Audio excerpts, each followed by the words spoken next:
Okay.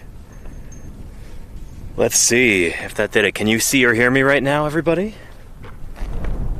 Hello, Claire Burr. I hope you're doing well. Excellent. Well. I'm glad you're here, everybody. Welcome back to Paleontologizing. Welcome back to Utah, to the beautiful, dry, and hot eastern Utah desert near the town of Moab. And welcome to the earliest Cretaceous period, the Cedar Mountain Formation, the very beginning of the third period in the age of the dinosaurs. We're digging in it right now, here in the quarry, and we've got what we think is a brand new species of iguanodont dinosaur.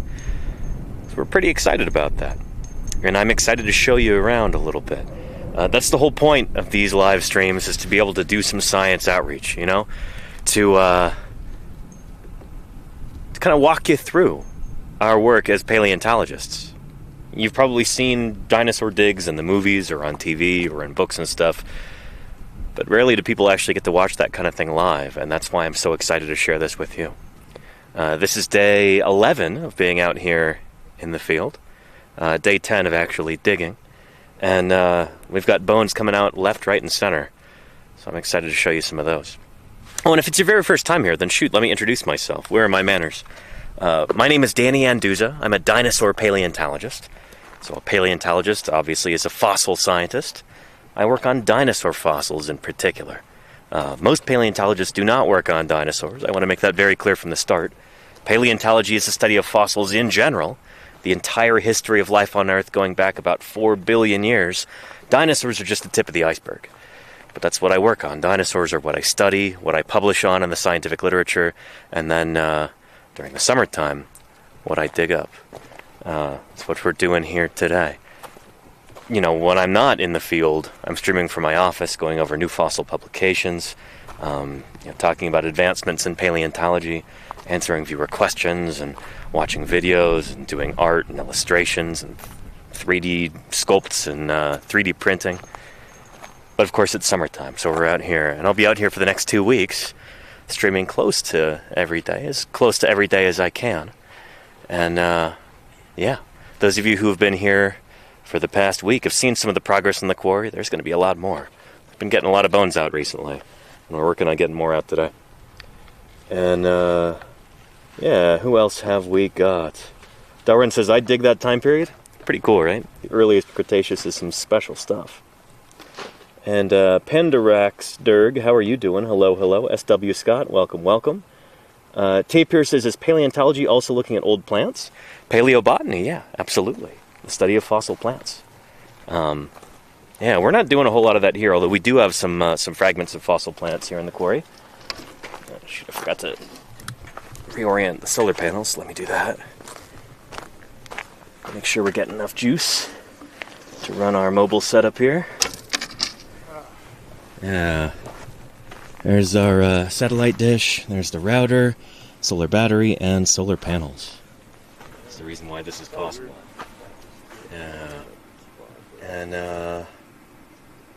I used to dream of doing this job. Never got to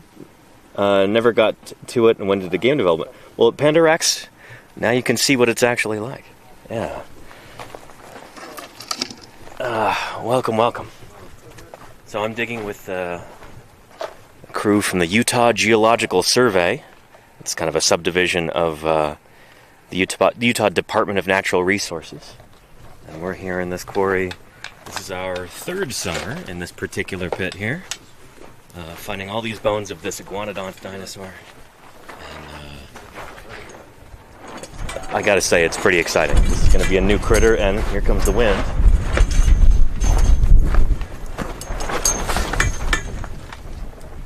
Hold everything in place. We had some wind come through earlier and rip some of those stakes out of the ground. But so far, shade tarp structure's been pretty resilient, thanks to master tarpologist Don DeBlue over there. He's also the Utah's assistant state paleontologist. And then the state paleontologist of Utah is right here in the orange. That's Jim. Yes. Yeah. And it's hot out today, if you can't tell. But yeah. Dry lips. Yeah. And we got this jacket over here that Jim's been working on all day, past few days. I helped jacket this yesterday before the stream.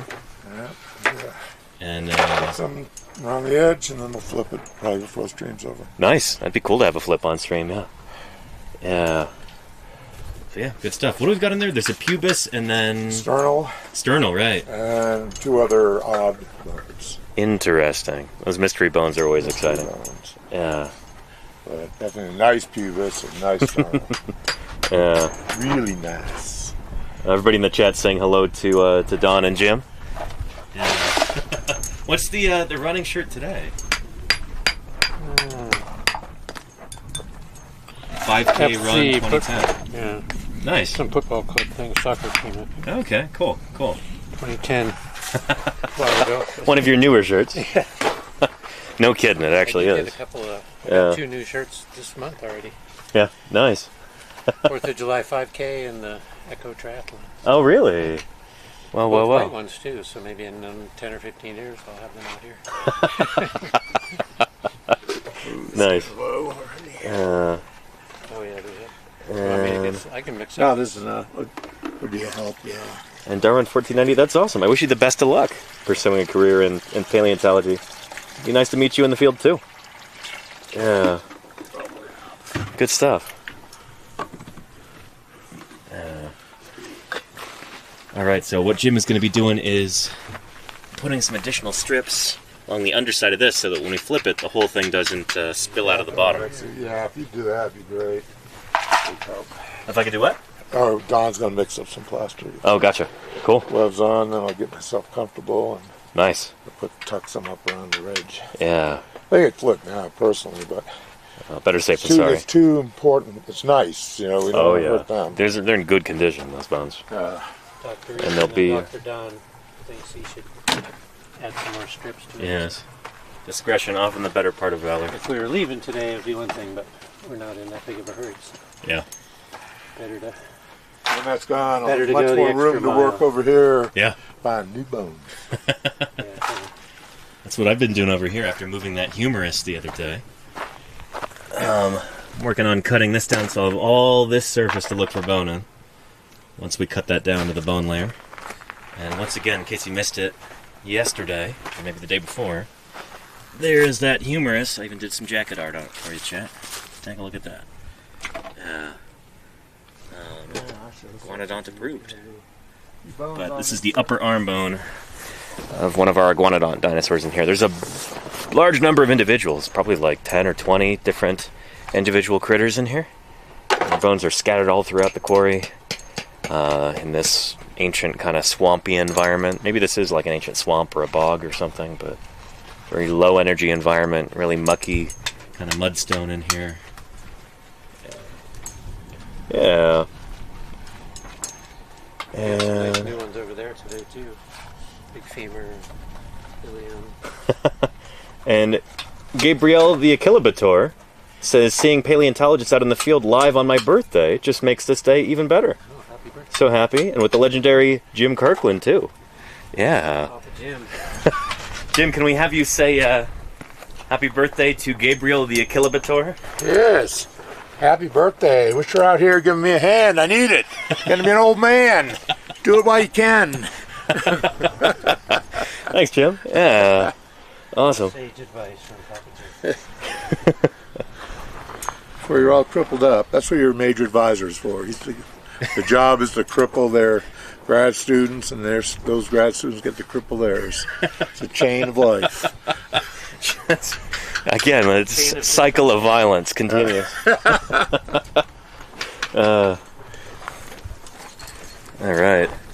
So there's Uncle Don with the dish gloves, mixing up some I might plaster. have made this even thicker on this one, but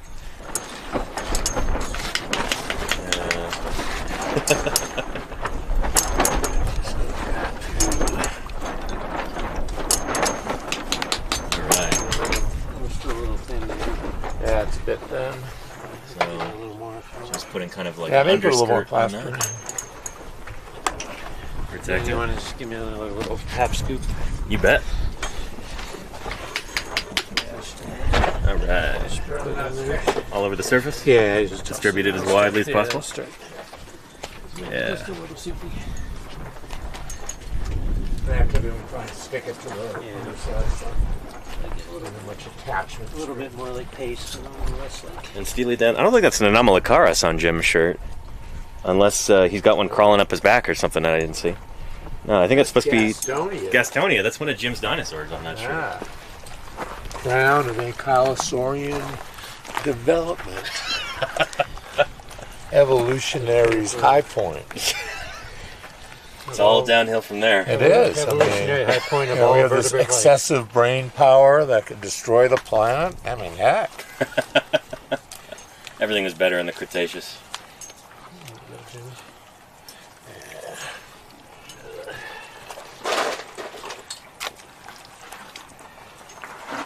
I think this is Papa Jim and Uncle Don, yeah.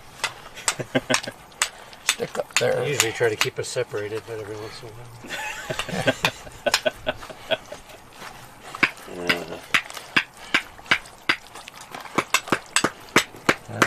Let's set a little bit next to pretty soon. Kind of stick from underneath this. Figure it's best for me to just be on standby right here so I can help out if need be. Overall, it's such a smooth surface. Which is good. It's a nice separation surface. Yeah, it's good. Can't complain about that. This quarry's got some serious advantages. Disadvantages too. But Yeah. it's got some stuff that makes it work easier than others. Don's like, unfortunately, all these guys are in the quarry too. One disadvantage. When we had a little road trip the other day, some of you were here for that. Jim and I were streaming from the top of the Mustn't Touch It out there west of the Centerfell Swell. And Don got to have the quarry to himself that day. That must have been glorious. Oh, I was a little lonely. You're a little lonely? No, I'm just kidding. Oh. Yeah.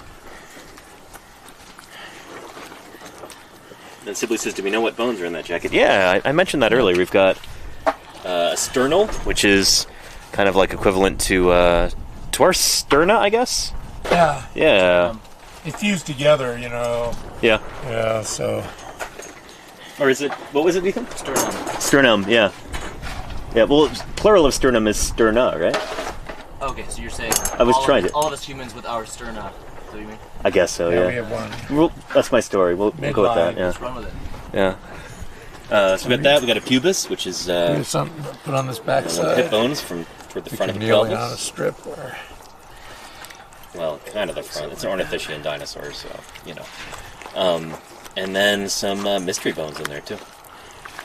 We can't always identify everything in the field because that would require field prepping it, removing too much rock, risking damage to the specimen. So sometimes, you know, a lot of your ID happens in the lab. We have two very nice bones in here. Yeah.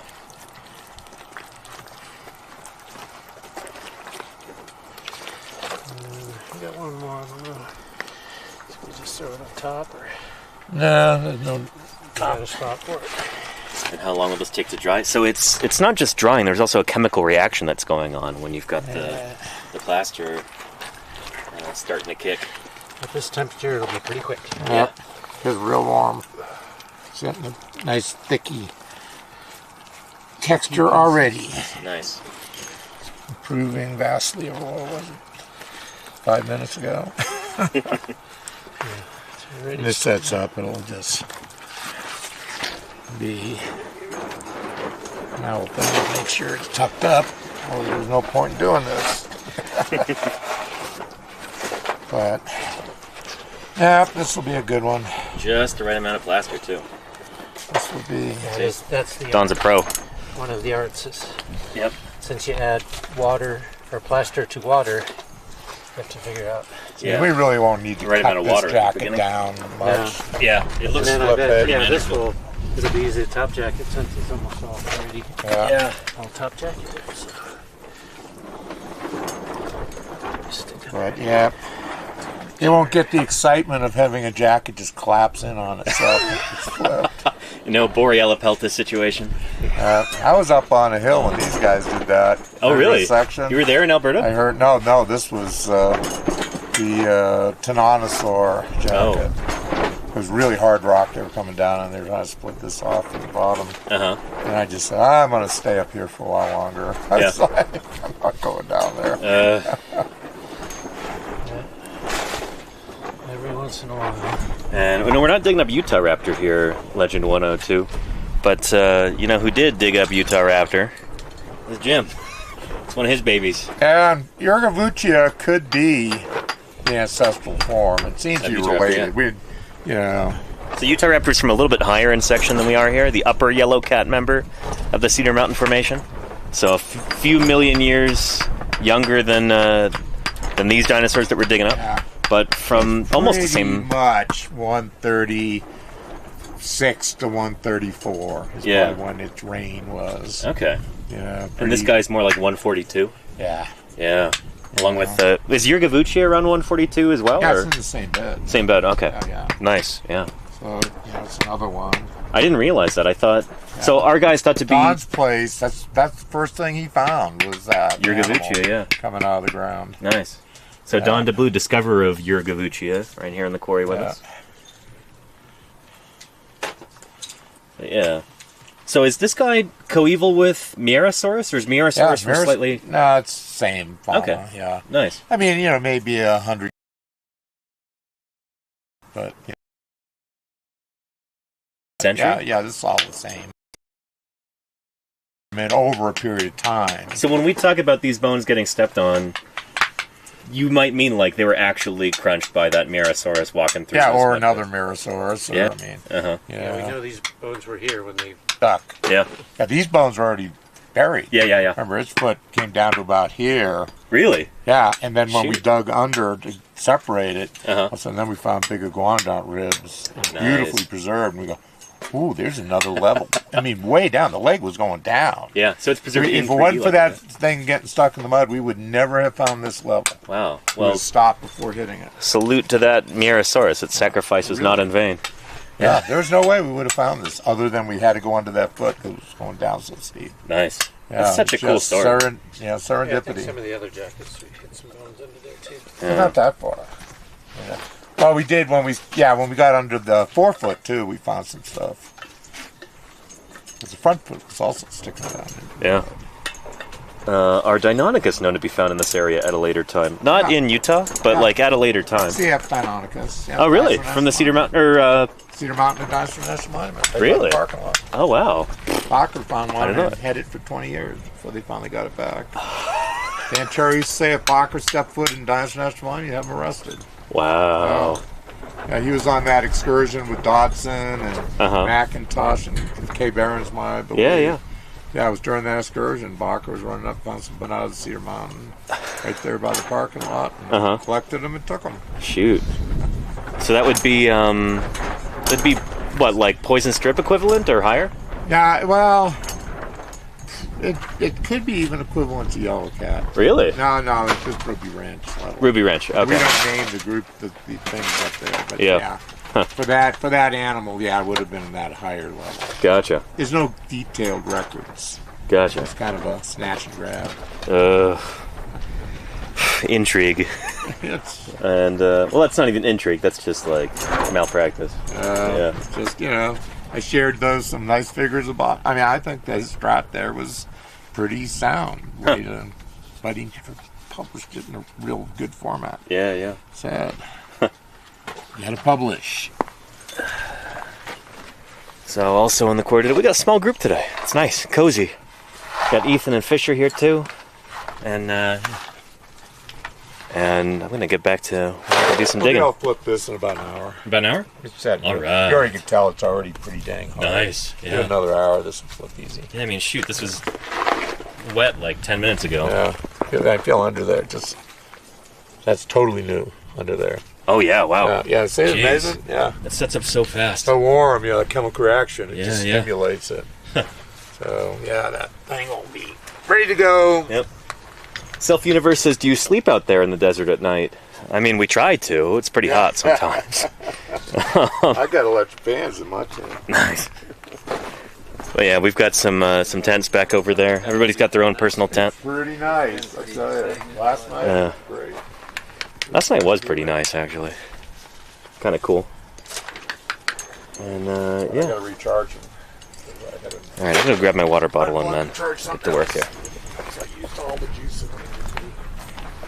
Yeah.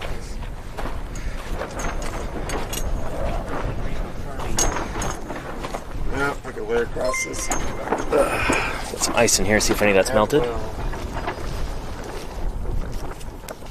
Just a little bit.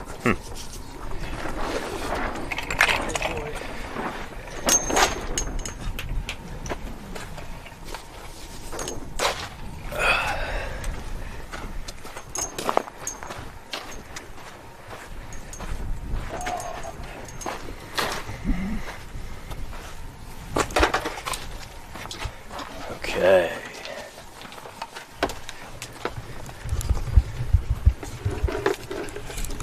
Set this down over here.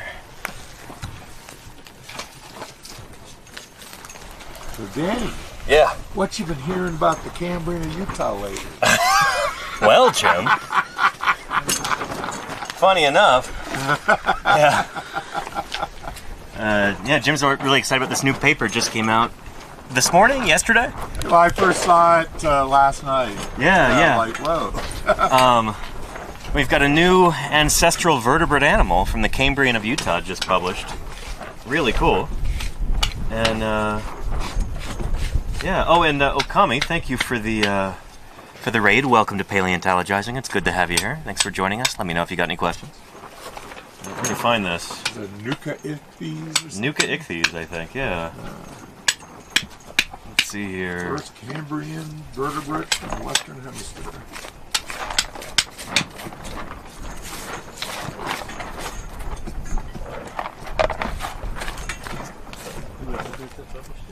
I'd have to look at the name. No one I know. The Cambrian people. Cambrian person. Can I borrow your... Oh, it's right here.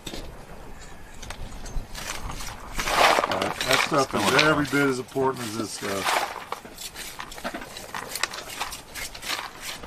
And all that mammal bearing overgrowth to get rid of, but then you get the good stuff.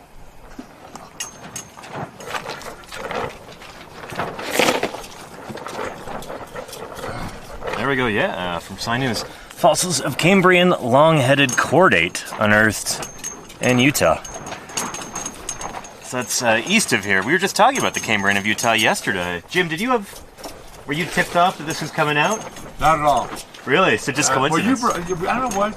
Oh, we were talking about museums. We were talking about eastern Well, Utah, yeah, if there's any fossils I out want there, a yeah. museum expansion, right? Yeah, Delta, Utah for Cambrian ordinance. It deserves it, and it's a place where people from all over the world know that area. Nice. Yeah, so this critter right here is on its way to becoming like a proper vertebrate. Probably from about 500 million years ago. And from critters like this, I don't know, kind of No, it's nondescript, look at him going, well, it's not a craniate. I don't know, like fishy type thing. Would have given rise to fishes and then later to tetrapods and dinosaurs too. And ourselves, the ancestor of the vertebrate animals would have looked like that. Characterized by a finless, torpedo-shaped body, Nukichthyes, Rhynchocephalus is the first soft-bodied vertebrate known from the American Great Basin. Pretty cool. Pretty cool. What does the name mean? Something fish. What does Nuuk mean? You can swirl down the entomology.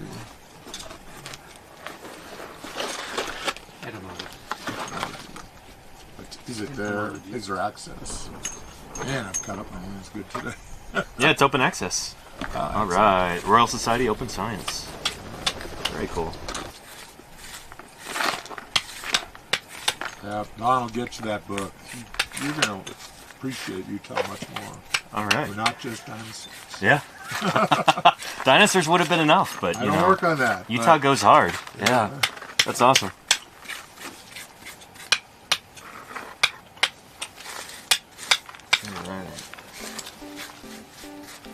And Parker's and Quinn, thank you for the raid as well. Welcome to Paleontologizing. It's good to have you here. Thanks for joining us.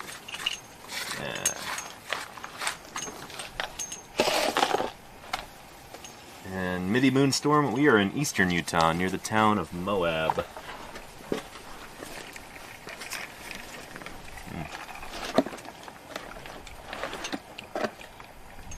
certainly down to it. There's really no town that close. It's true, yeah. Middle of nowhere, USA. Piece of heaven. Dinosaurs rarely died near populated areas. Just kidding. It's a Denver Fowler joke. I always said that should be the title of his autobiography. This phrase that he really likes. Oh, dinosaurs never die in the shade. Yeah. Sounds brutal. Sounds cool. I shared a thing on an article on Capitalosaurus Oh yeah. the other day, and I got so much grief. Oh, Capitalosaurus. Well, we know it's a junk vertebra. Yeah. But dang, there are dinosaurs under Washington, D.C. That's pretty cool. Yeah.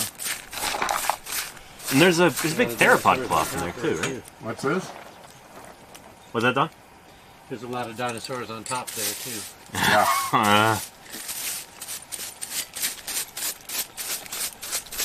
But yeah, there's a big theropod claw also known from there. Yeah, there's a few things. Yeah. But the thing that was actually, they tried to name, I think it was a iguanodont and dorsal central.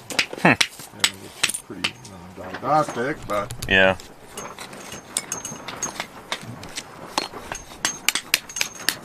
But, it's the Arundel font.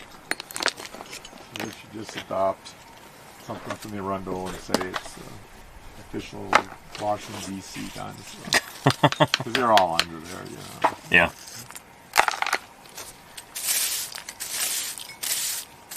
They should have that, and then statehood in the same bill. Yeah, Astrodon. I think Astrodon, aren't they saying that's the same thing as Paleontologizing now? No, they're Pleurocoelus. Pleurocoelus, which I think also people say is the same thing as Paleontologizing. Well, If I remember correctly. Pleurocoelus was named before it, so Okay, they yeah. have priority. Yeah. No, Paleontologizing, they want to make Sauroposeidon. Oh, that's right. That's the one, and I don't know if I agree with it. I think I think they're trying to. I think you got a clay to these things. Brachiosaurs with very long necks and slender teeth at that time, and I think you get good material. Sauroposeidon's 4 cervicals and cervical ribs. Yeah. It's like. Well, there's some people that are trying to reclassify Sauroposeidon as a titanosaur, like reinterpret the cervicals. Titanosaur form, but it's Yeah. it's kind of an endemic sideline. It's really not probably brachiosaur proper. It's probably closer to off the next step. And that next step had a radiation in North America, occurred in Europe, and went extinct in North America with the sauropod hiatus. Or Alamosaurus came in. Are the largest North American dinosaurs. They came up from the south, Matt Lamana says. Yeah. He suspects they're probably like a South American group that comes north. Yeah, other folks, though, think it's an Asian group. Right. Yeah. Similar to like a Pisticellacaudia. Yeah. And Matt Lamana's like, no way. No. Yeah. See, and I'm not in a position to debate that. Right. Because I don't work on sauropods at that level. Don't have a horse in that fight? I know enough to be dangerous. I have horses in the sauropod trade, but I have jockeys who are better riders than me.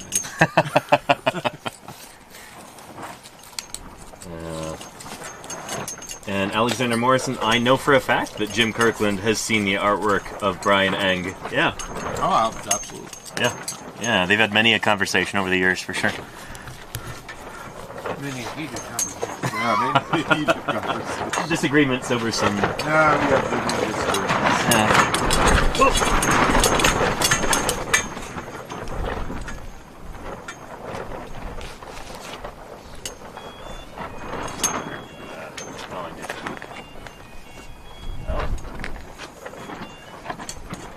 Hello? Twitch isn't broadcasting. Hello? Butt dialing? I couldn't believe that, but I had a butt video call the other day with someone who I've never physically ever talked to. Like through Facebook. And I was like, how to get over there? How to get to this guy? He used to donate regularly to the USAR project. Certainly a person that deserves some real courtesy. like months ago. He was donated.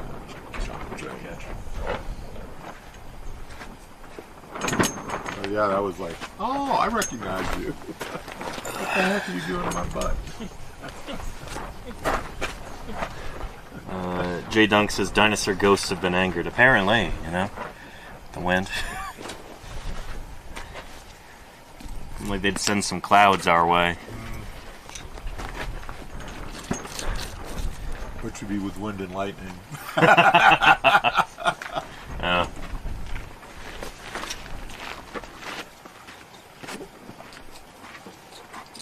This is certainly what I would not have expected from the weather reports I've read. It's supposed to be stormy today? Yeah, partly cloudy with some rain. Yeah, but I'm not very certain. Yeah, but rain was a pretty good chance. And maybe way out in the horizon there's some stuff that might do something. Way to the west. Danny, way to the west. Do those look like they could do something later? Yeah. There's some cumulo stuff building. Yeah, way out there. What's that? Oh yeah. Yeah. Stop Ethan and Kent.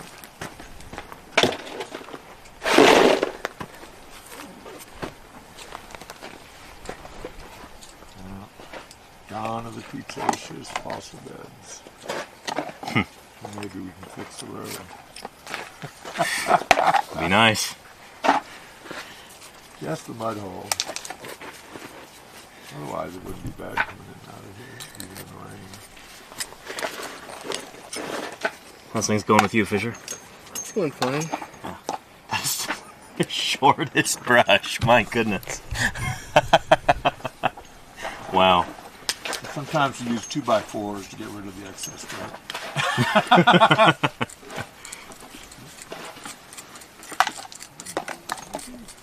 Okay. Setting up. Not hot anymore. It's getting cool. And Kelladon K says, I'm aware that it's possible to determine aspects of diet from tooth scrapings of fossils. That's actually not how that works. And you look at the morphology of the teeth, like, There's like a microwear analysis too, but that only accounts for the last few meals the animal has. Really? So you need a relatively large sample size in order to get a good picture of what their diet was like. I guess maybe you could think about isotopes too, but that's like, it's a little different. Anyway, there's, yeah. But anyway, the question is, what can you determine about an animal from the composition of fossilized bone? Not a great deal from the composition of the bone. I mean, you can look at the interior structure of the bone. You can do like histoanalysis, where you're looking at how the bone was developing, growth rings inside the bone, stuff like that. But it's not like chemical analysis of the bone interior is going to tell you too much about that animal. Unless, there was that paper that came out a couple years ago about dinosaur metabolism. Looking at like, they were able to look at like the amount of oxygen that the animal was 6 new bones. taking in or something like that Got 6 new bones. to tell something about metabolism. Yeah. Slacking off again, huh? 6 new bones over there? Yeah. Holy cow, Ethan. It's predicted that. Big bone day. Yeah, Don was saying today you'll find lots of bones. He was right.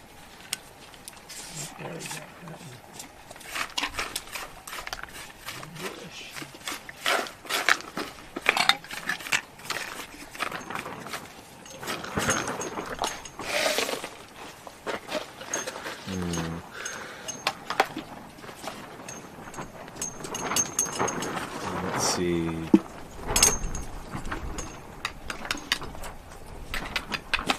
Suddenly iron and Komodo dragon teeth. Do you have plans on checking dinosaur teeth for this feature? I don't think so, Claire.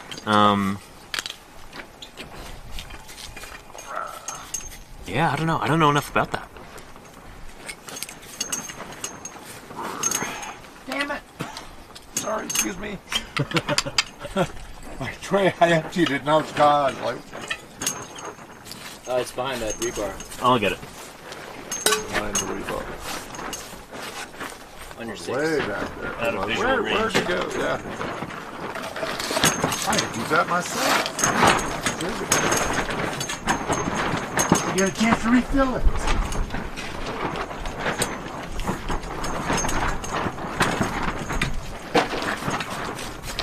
If we didn't have any some of these big bones here to take out, we used to do Absolutely. Okay, you're exactly right about that. Yeah, you can do that in more recent stuff. You can still find like trace amounts of food and stuff like that. Like paleoanthropologists, that's one of the things that they do. Can't really do that for dinosaurs. Critter we're digging here is like 142 million years old. So yeah, it's had a lot longer for that stuff to degrade. 2, 3, It's just not there anymore. 5, 6. Oh, I guess I did know about that. 5 new bones. 5 new bones. Ooh, no, 6. The little guy.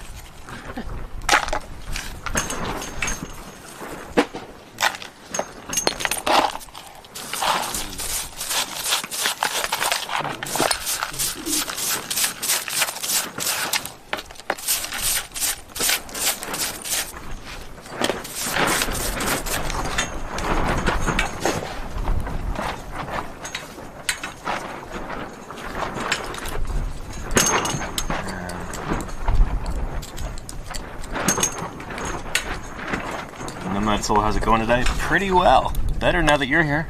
Thanks for joining us. Let me know if you got any questions.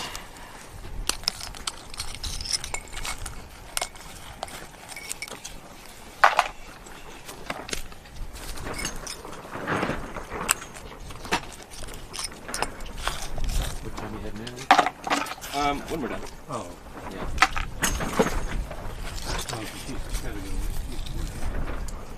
I think she's trying to leave at about 3. So she might be on the road already. But And Science Streams, Blent, how are you doing? It's good to have you here. Hope you're having a good day. Hope the science is going well. Because ours certainly is here.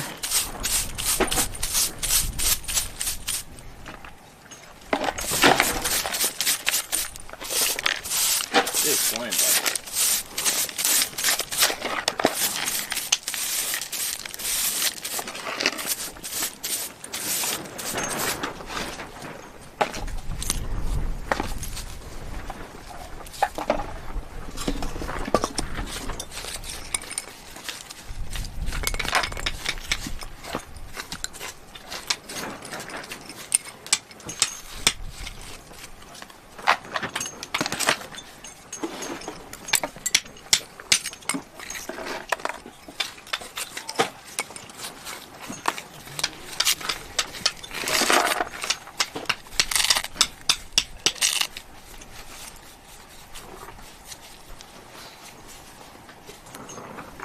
And G. Shumway says, how are you not getting leg cramps after sitting and laying in uncomfortable positions all day? This is actually super comfy. I've got a pillow right here. This is luxurious. Who says we're not getting leg cramps? I don't know, I'm not. I got an aching back, let me tell you. This might be sort of an age thing, you know? Yeah. How dare you? Yeah, these like young 20 and 30. But chat, you're well aware, I'm sure, that as somebody who streams on Twitch, I am Strongly right-handed. Chat, your left foot moving down. And left shoulder. I'm of course 21 and single, and I don't know, running joke, but I don't know. I've been doing this for a long time. I kind of get used to sitting in awkward positions and that kind of thing. Really helps having a pillow too. And that was a Lindsay Zano innovation.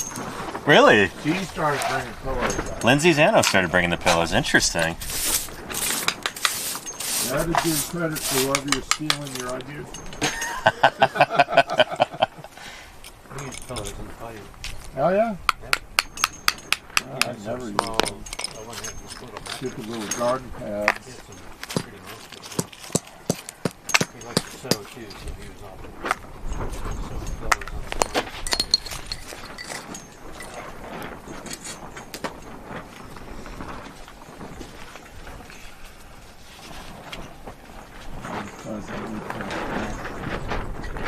Claire says, I just saw her on a live stream from over the hill this morning.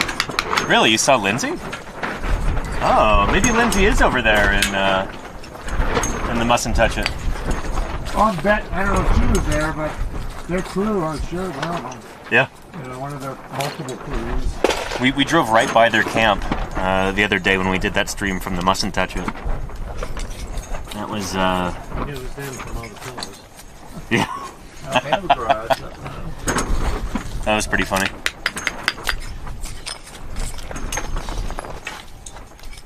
Yeah, Jim was like, I wonder if we'll run into their crew. And, you know, we went and did the stream, and we're driving around, we're driving back, you know, trying to come home over here.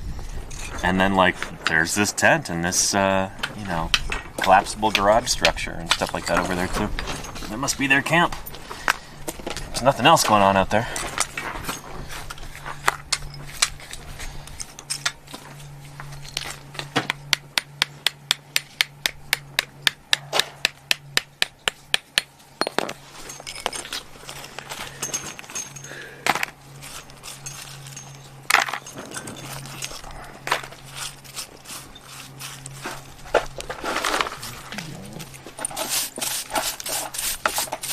What layer did you find the tooth, Fisher?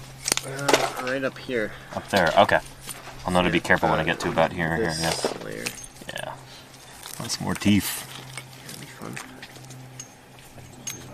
Still holding out for the mammal jaw. Yeah, it was funny too. Yeah, it's Once it a gets pipe cold, dream, it's though. pretty much that. I don't know if mammals had jaws by this point, Mine's Cretaceous. like cold. It might still just be teeth. Reaction stuff. It's like a iguanodont. It's all soft parts except for teeth. Nah, I'm sure one of these days you'll find a mammal jaw in here, Fisher. Eventually. Bound to be here. Yeah. Yeah, it's not possible. Fisher lestes. Fisher therium. There's some other suffixes. Fisher-omi. Dawn. Fisher omies. Fisher's mouse. Fisher onion cheese. Fisher Batar. Fisher batar. Fisher Faganax.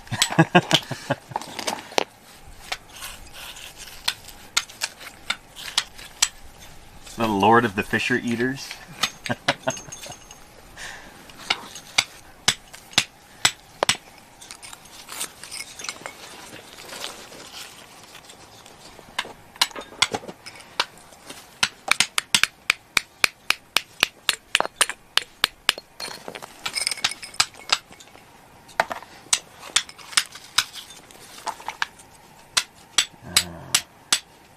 Fisher Venator. I like that. More of a dinosaur suffix. A dinosaur suffix? Yeah. Fisher mimus. Fisherolophus. Fisher raptor. Fisher Dawn. If we're going back to Dicynodon to do Fisher Cyclops. Fisher Cyclops. Wait, what Dicynodon has Cyclops as a... Ufudo Cyclops. Who is that? Ufudo Cyclops. Ufudo Cyclops. Yeah. That is a cool name. UFUDO Cyclops, I think. Huh. Never heard of that critter. Yeah. Is it from the Karoo? It's from somewhere in Africa. Hmm. I think it's Triassic. Oh, interesting. Maybe it's from like the Manda beds or something. Yeah. Tanzania.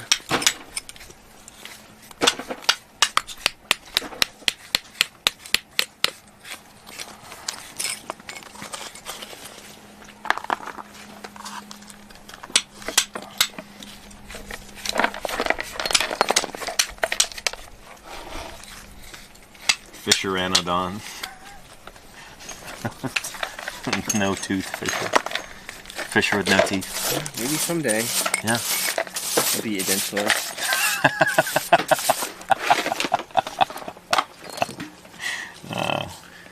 One can dream. Yeah. Oh, Claire wants you to spell it again. The Dicynodont guy. UFUDOCYCLOPS, I think. Huh. Cool. And Ken's here. Ken says, beautiful bone. Oh, thanks, Ken. How you doing, Ken? Bone. I hope you're doing well, Ken. We're excited to have you here again tomorrow. Ken's going to be joining us in the quarry again. What's that? Beautiful dog. Ken has a beautiful dog. Yeah, it's true.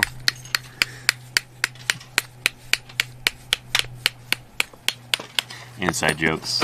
I'm sorry, I can't explain the chat. I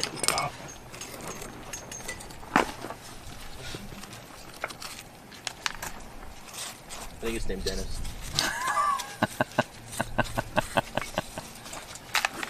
He's definitely my least favorite dude.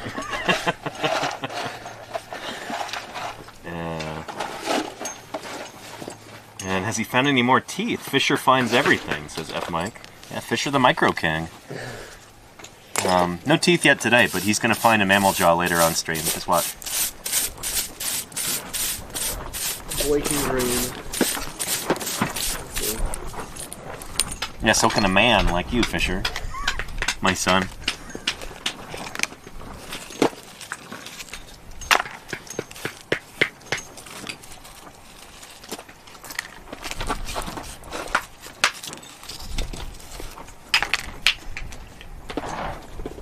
Yeah, that tooth was really cool, SW Scott. Absolutely. I think somebody clipped it too. It was pretty neat. Pretty neat. No, that Bromiosaur, it's a good size one. That's sort of the roots you get pretty big.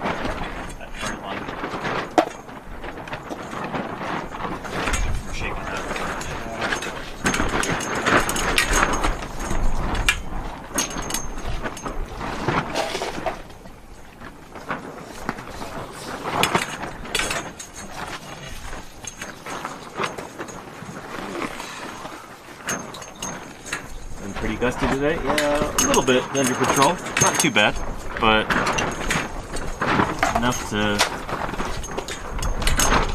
worry the tarps a little bit.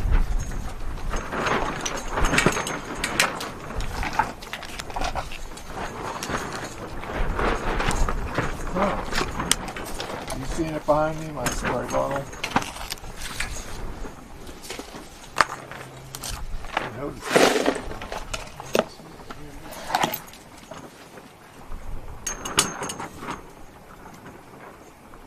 And what do you guys do with the stones and rocks you put in the buckets? These? We take them back to camp and we eat them. Gloves. Yeah, saves us a lot of money over the course of the summer. No, we dump them over there. There's a big pile. Anywhere you reach yours, I wouldn't mind. I'd show you, but it's not very exciting. A rock that's sticking out and being very... And Hacky for Life says, so are most of the fossils found in the sandstone, mudstone layers, or are they found in hard rock like granite? They're rarely found in rocks like granite. Granite's metamorphic, you know. Yes. Is it igneous? Granite's igneous. It's yeah. partly metamorphosed, isn't it? No. No, not at all. Granite's igneous. Because I know most rock that people call granite isn't actually granite, it's granodiorite. That's also the case. Metamorphic. I thought granodiorite was in like granite was partly metamorphosed. That would be like a schist. Granodiorite, yeah.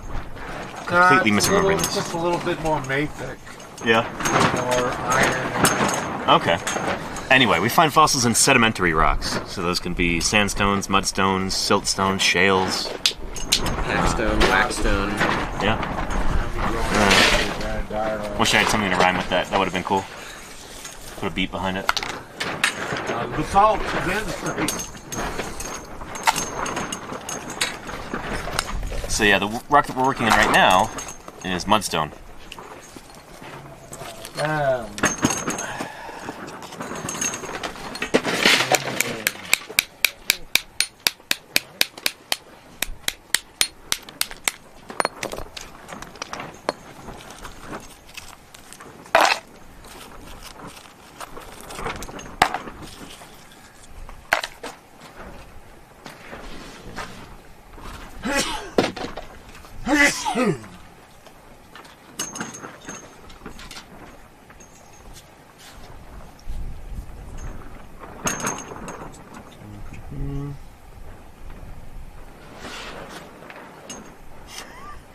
Several people in chat saying, bless you. Thanks, chat.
Spray water. That's a bone of that goat. Midi Moonstorm says, how many summers have you been digging? This is my 13th summer digging fossils. So it's been every year since 2011, except for 2020, the COVID summer. Sometimes it's been just a couple of weekends or something like that, but more often it's been like several months working in the field. Like back when I lived in Montana, working with institutions like Museum of the Rockies, sometimes I'd be out there for 2 or 3 months. So, you know, got some digging under my belt.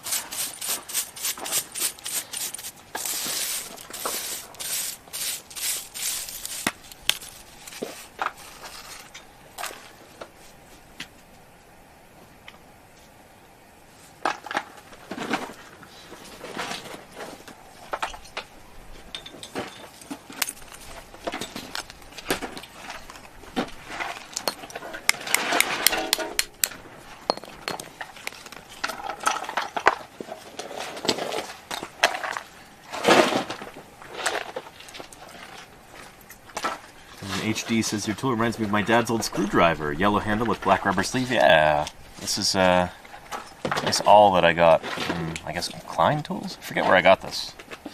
Oh, it was on the Amazon wish list. Somebody in chat got this for me. Works really well. And it's nice that it's got this metal spot to hammer on. I think it's called like a metal pawling, but I could be incorrect about that. But, yeah, great tool.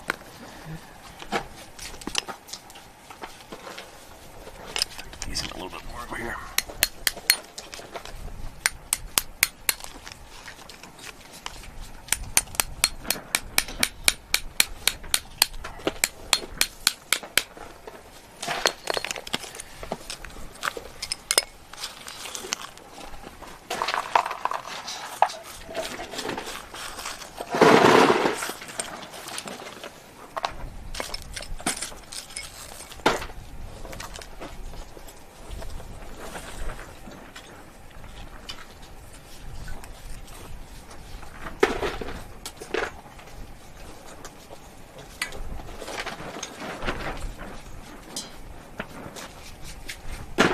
And Mr. Meatsuit, we've had a lot of cool stuff that we found so far. Whoop.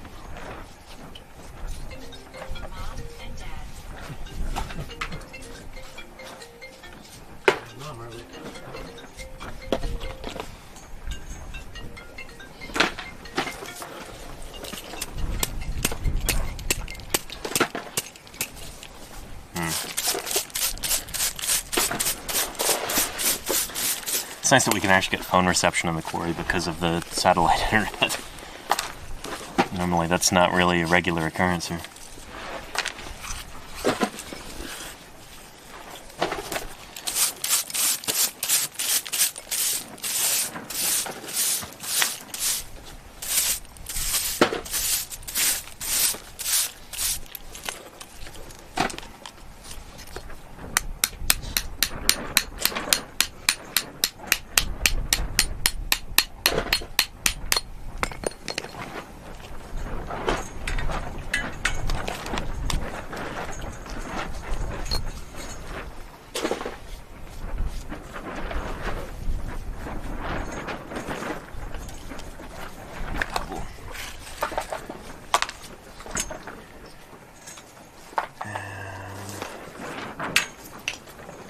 how much longer will the team be at this dig site, Stipe? So we're supposed to be here until the last day of digging will probably be the 7th of August.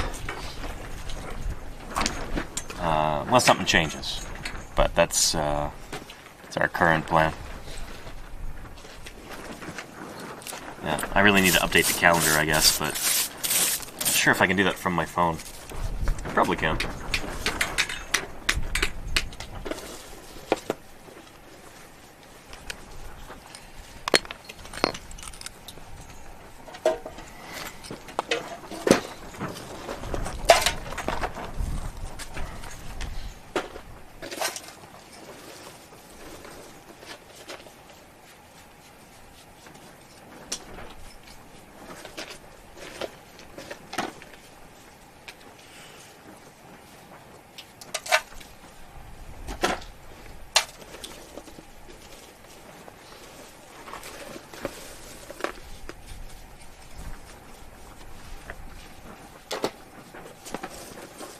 And am I heading to another dig site after the 7th, or heading back home for some R&R? The latter, yeah. That could be it for fieldwork for me for this year. Or I might be leaving to do some later on in the, early fall or something. We'll have to see. Yeah, that has not yet been fully determined. But what I do know is I will unfortunately not be digging over there at Lori's site, because there's still a media embargo there because of the new Walking with Dinosaurs thing. So, yeah. The British Broadcasting Corporation with their contracts, I won't be able to be out there. Which is unfortunate, because I was really looking forward to that, and really hoping to share that with everybody. Year. What's that? Next year. Next year, hopefully. Yeah. And let's see. Oh, and Claire Birth, thank you. I will have to take a look at that. Excellent. Sounds good, Claire. Appreciate you cutting together a special video. That's looking forward to watching it. And do you have a fieldwork season? Yeah, the summertime. Because I work up here in the northern hemisphere during boreal summers. I'm out digging. Back in June, for the entire month of June, I was working with Ethan's crew down there in Wyoming, or up there in Wyoming, I should say. It's north of here. And the late Cretaceous Almond Formation. So I did a whole month's worth of field work out there. That was a lot of fun. Did some cool streams too, and found some really important fossils. And now I'm here for 3 weeks, and then I don't know. With any luck, I'll have some other field work this fall. But we'll see. We'll see.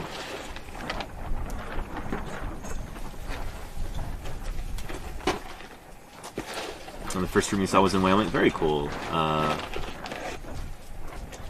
Pandora, cool. I hope you enjoyed. I presume you did, because you're back.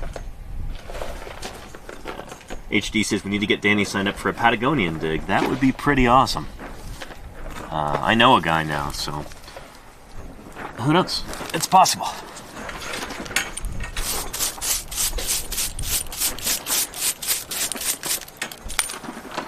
Alright, I need to just go to town on some of these rocks. Get some of these moved.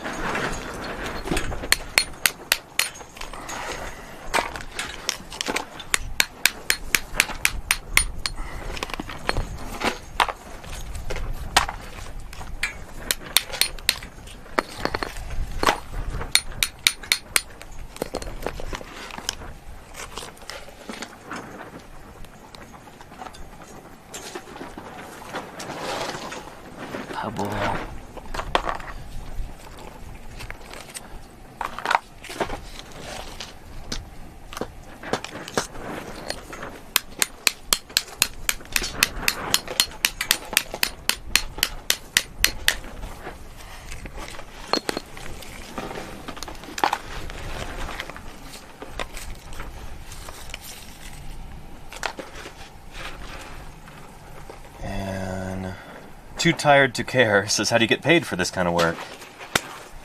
Through Twitch, believe it or not.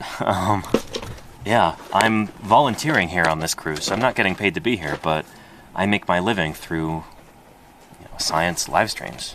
So that's how I get paid here or anywhere else, which is cool. But that being said, we're able to actually fund some of our fieldwork in Wyoming through these streams too. Last year we ran a fundraiser on experiment.com, and a bunch of people from this community contributed to that.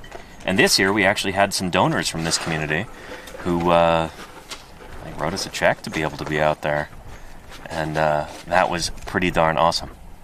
So, doing my best to contribute not just to science communication, but to scientific fieldwork and research too, through these broadcasts. And Akapar says, first time here. I know that I'll be watching from now on. Well, it's good to have you here, Akapar. Thanks for joining us. Welcome. Let me know if you got any questions. And random question, why don't you play music on the dig site, Big Mo? Sometimes we do, but we don't do that while I'm streaming because I'll get copyright struck for that. Yeah. Yeah. Also, sometimes people prefer silence.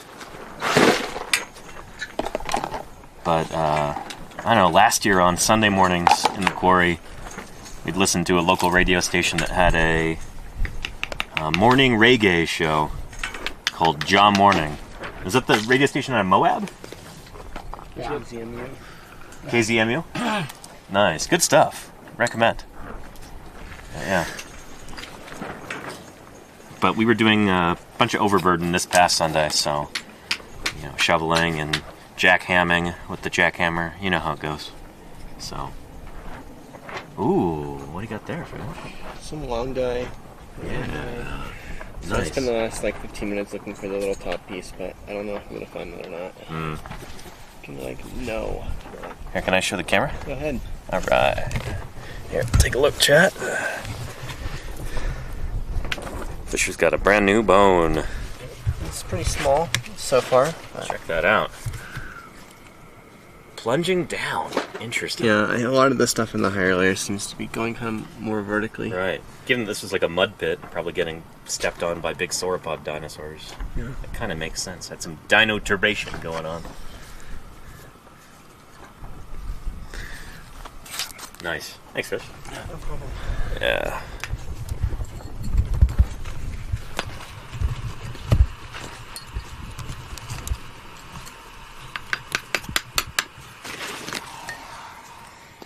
Put that there.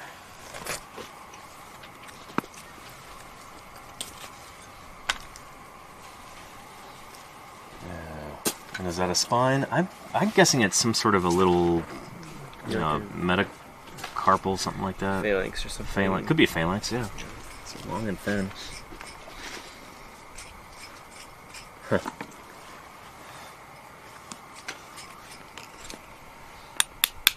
But yeah, something limmy probably. Doesn't really look vertebral to me. But I guess there's a chance it could be a transverse process off of a caudal or something. Maybe. We'll have to see. Shouldn't take that long to expose more of it.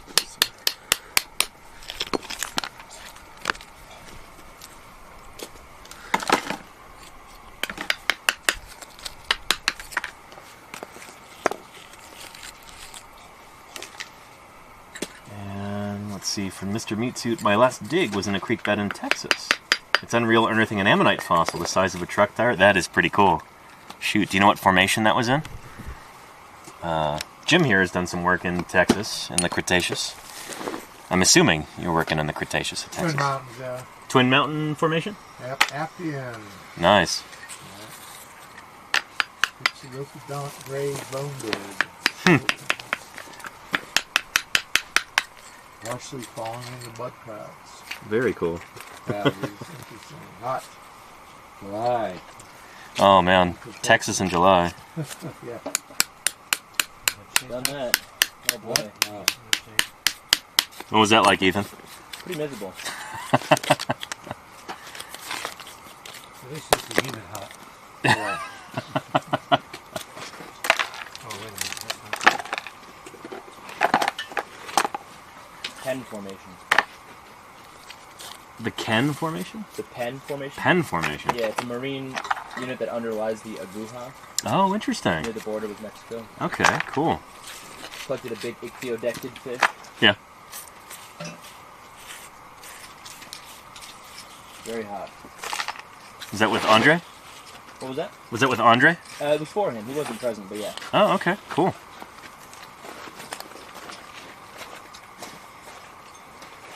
Helping a buddy clean up his part of the creek. Now that's pretty cool. Mr. Meat said that's pretty neat.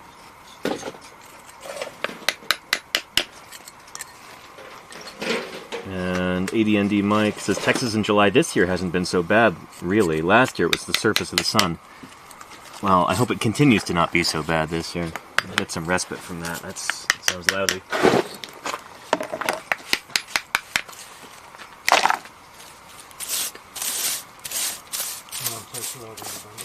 Hey.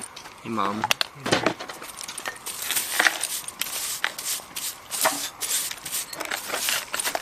that following the stream?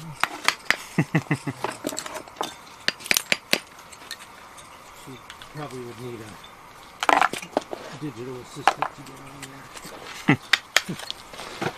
She did remember it from last year. Really? That's cool. I like that people in the quarry can tell their families about this and they can tune in. How many viewers do you think you have, Fisher? How many fans at home watching you right now? Probably either 0 or like 2. Nice. I mean, I didn't tell anyone about the stream today. Yeah. So. I know my dad follows. 'Cause oh, nice. He watches late at night and gets notifications. So he's just watching the VODs later on? Yeah. Like, why aren't my messages showing up? Why won't Fisher respond to me? No, he understands. It's video recording. Your dad's an academic. Yeah. He's pretty savvy.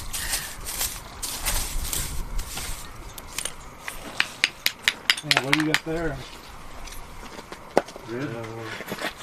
And,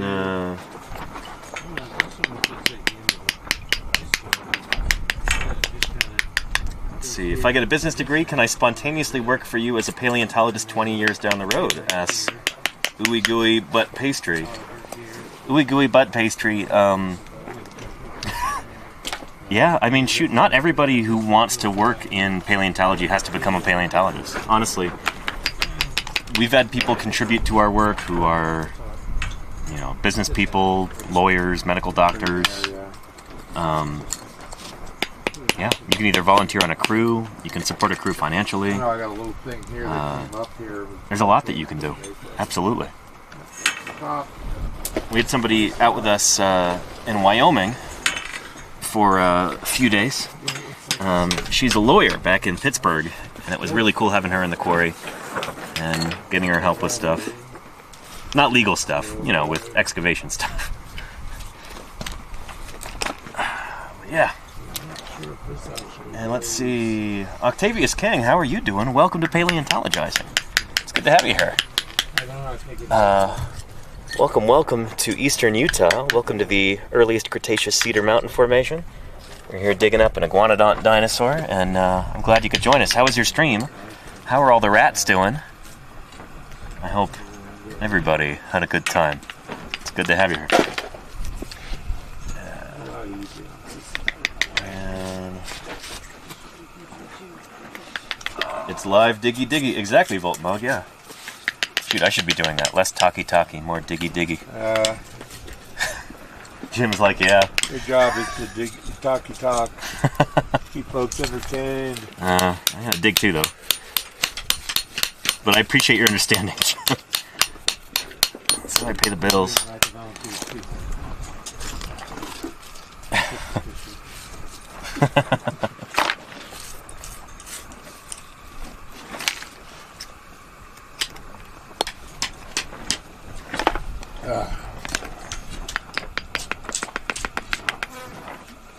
And United Owl says, this is so wholesome. When someone finds something, does everyone get super excited? Yeah, I was going to try to make a joke, but no. Earnestly, yes. Everybody does get really excited. It's something real neat. Yeah. We get real excited. Definitely, yeah. Yeah, when Fisher found that tooth yesterday, that was it's a pretty magical moment. Rib fragments, not so much. Hey guys, I found an ossified tendon.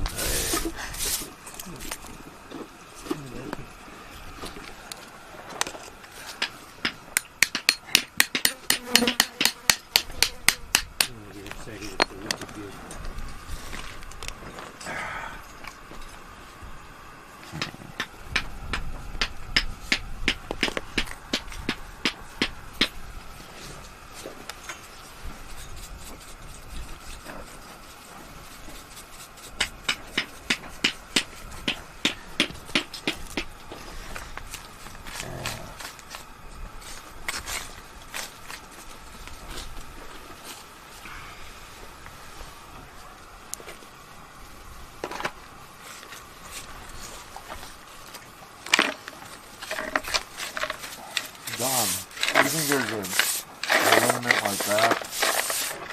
Yeah, this kind of. Yeah, funding. Yeah. Going that way.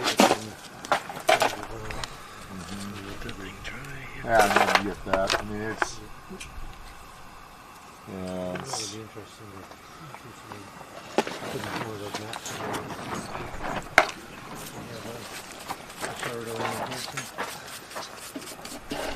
Yeah, it's one of those things where you get a student to work on it and say, yeah, you could be on a poster at SVP next year. Except it's going to be in Birmingham, and none of us are going to get to go. I figure out if I want to go. I love going to Britain. Yeah. I don't get to go very much. My first time going.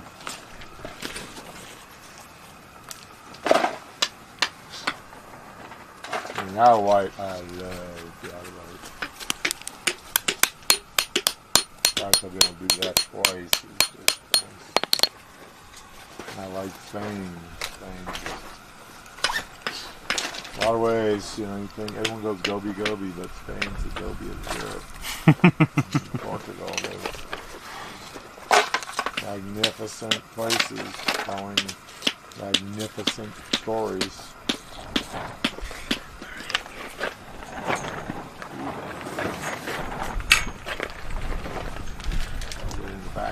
And Miss Capri Cal, thank you so much for those gift subs. I really appreciate that. Holy cow. What's a big screwdriver? Good stuff. Make sure you don't punch it. And how is Fisher's Bone looking now? Let me show you. It's developed a little bit. Does not connect to that? This is a different bone. Yeah. And here's another bone. That big glenoid or whatever that. And then here's another mid bone. It's glenoid. Is that like a scaffold or something? This might be part of the central process or something, but this looks. It's more water in this. It's just ice now, which. These are. Lucky to have ice. Another one. What's this? I'm just gonna put some water in here because it's solid now. All that's left is nice. Melt that right up. It's solid ice morning, but it's just with us now. Yeah, there's another neat bone buried up there. You guys have the screwdriver? Big one though. But it's cool.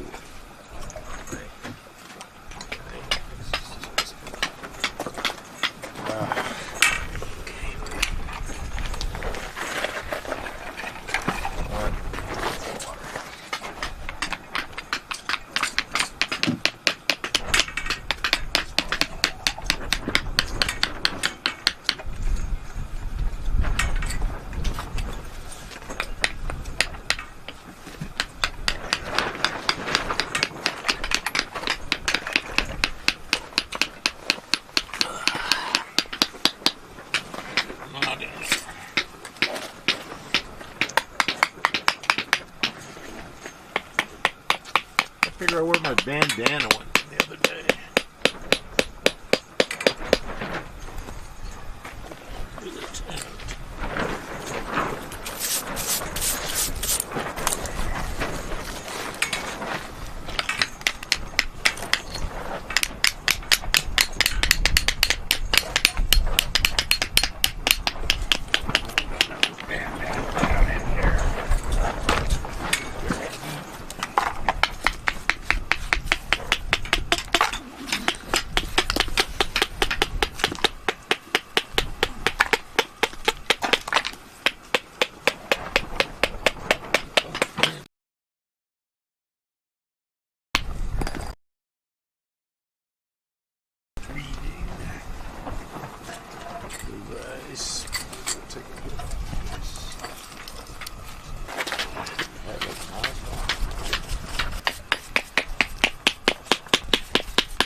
Stop finding bones. Ethan is turning into When Ethan leaves, I'll take over his Junior Eduardo. 7, 8 bones today. 8 bones today, shoot. I know, Eduardo's doing forehands. Oh, a nice flip, Fisher. Yeah, GS. could have been better, but it wasn't catastrophic. Yeah. Yeah, I wanted to get this with it, but this just wasn't going to come out. Yeah. Somebody in chat says, Fisher's flipping. Yeah, Jody Fish said that. Like, oh, wow, shoot. It's fine. It peeled up. Yeah, this little piece came off. It's right And there. SW Scott says, do you guys have first aid if someone hammers their thumb? Yes. Yeah, we've got a bottle of whiskey and a hacksaw, a belt for them to bite down on, Metallica CD. Whiskey or the Metallica CD. Yeah. Yeah. We'll be good. Anything about that underside? Can you give that anything away about the morphology, you think? Or still I mystery mean, that was guy? the thing that kind of looked like a big It was at the J, right? phalanx or something. No, we definitely do have first aid supplies. I've got some back in my car and in my tent. I'm sure we've got some back in camp. And we might even have some here in the quarry. I think we should have some out here. Yeah. That's, That guy's new, probably. I don't know if we're going to collect that or not, but I'll pop it out and wrap it if necessary. Looks pretty lame, but... Is it possible to bring pets to digs? that's not great. I brought dogs out, but yeah, it's a little too warm. Yeah. Yeah. Some dogs are way too rambunctious. Oh, for sure, yeah. Yeah. It can be fun prospecting with a dog for a little bit. Oh, yeah. Yeah? They usually don't like to go 8 hours. They don't find very much. Yeah, I would like the screwdriver. dogs kind of like more modern. But Doug, who was on our crew in Wyoming, he brought his dog. Edie. Edie, yeah. It was fun having her around. Man, did she get excited in the truck, though. She was trying to jump out the whole time. Had to, hold on to her. Yeah, Bacher had a dog he'd bring out, and he'd, just try to get in and just lay on the bones you're working on. Sounds like a cat. Yeah. Just trying to sit on your keyboard. It's like, You're trying to type. No. That's funny. I know your dog can do no wrong. You seen the skinnier long screwdriver?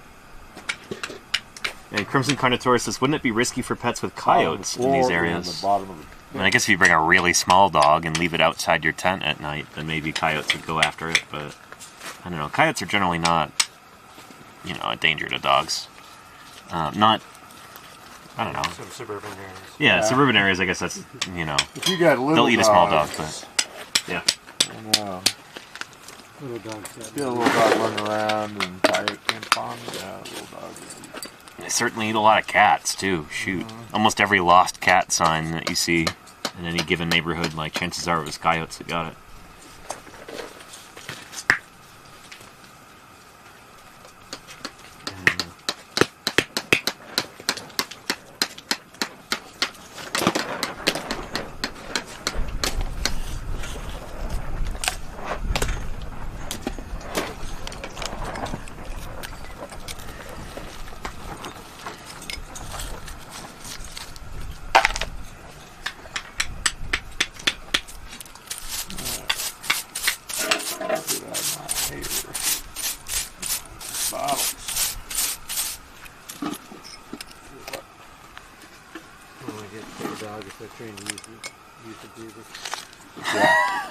Yeah, no dog.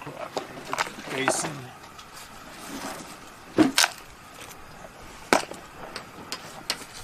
Oh, like Doug Wolf thing. Here's the grades. Get so ticked off. This is an erosional basin. Everything that goes down comes up again.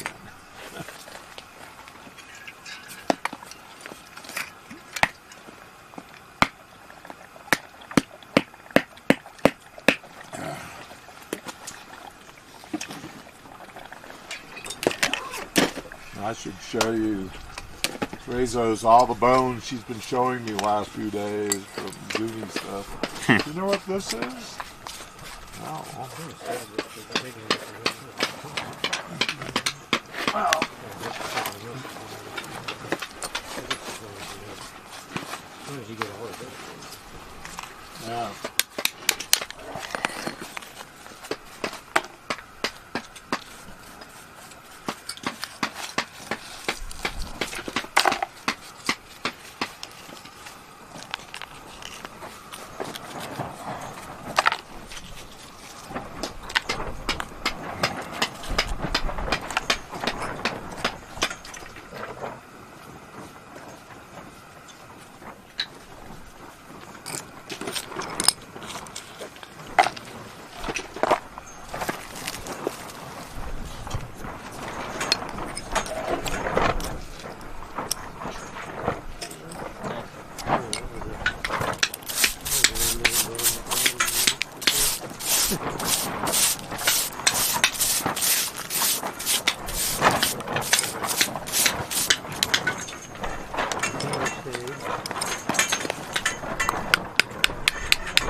And Bobby Bam, yeah, we're out kind of near Moab, Utah right now, although it's certainly middle of nowhere out here. There's not a big town that's anywhere nearby.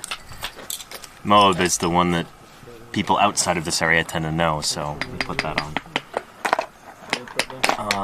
Should be, what, right up here?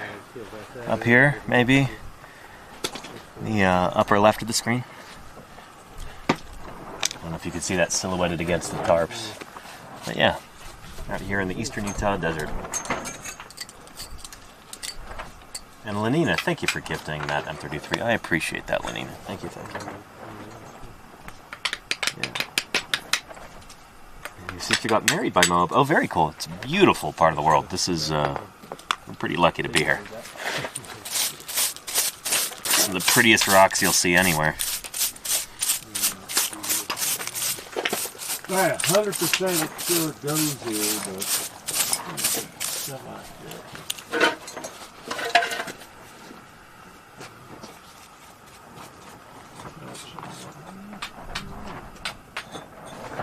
And Wilco 710, which particular fossils are you digging out now? Well, it's more of our iguanodont dinosaur. Fisher's got a bone in there. I'm just digging through rock right here, trying to find some more bone, and Ethan's got like 8 different bones that he found today. And, oh, and Phil's here. What's up, Phil? Howdy, Phil. How you doing? Okay. Yeah, we got the camera going right now, too. I'm doing a live stream. Okay. Yeah. Good to see you. Yeah, how was the drive? Okay. Once I got my tire fixed. Nice. Flat going yesterday. That's lousy.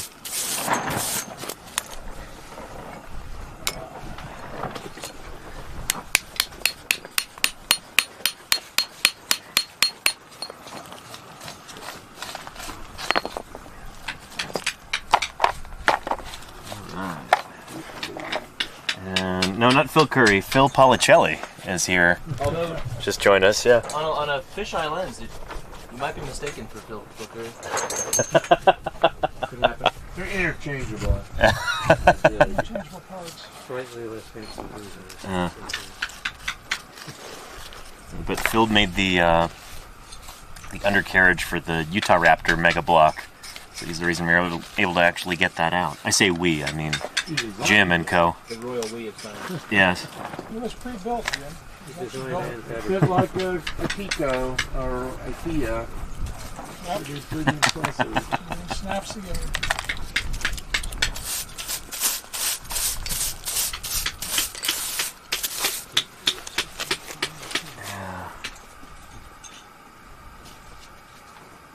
It's just like when Norm walks into Cheers. Yeah, there you go.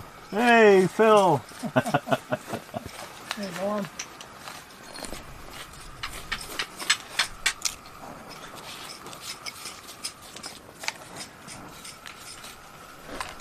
How long are you staying, Phil? 5-6 days. Nice. Okay. Cool.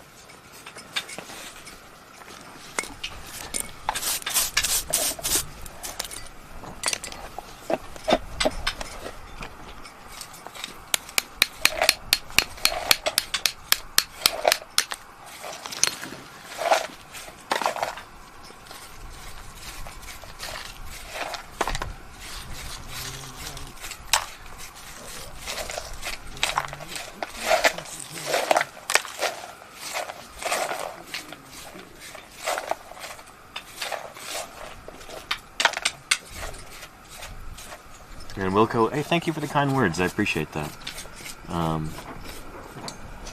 Yeah. Stick around and we'll see more of the progress that we make here, more of these bones that we get out.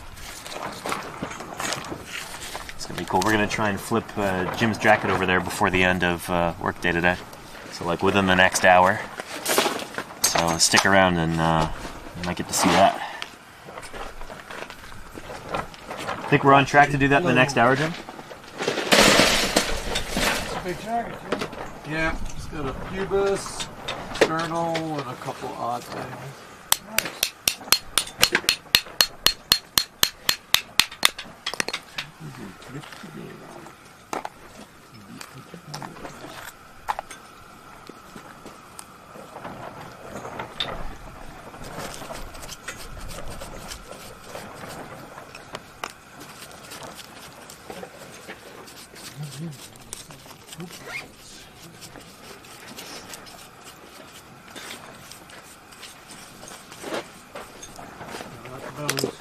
Good.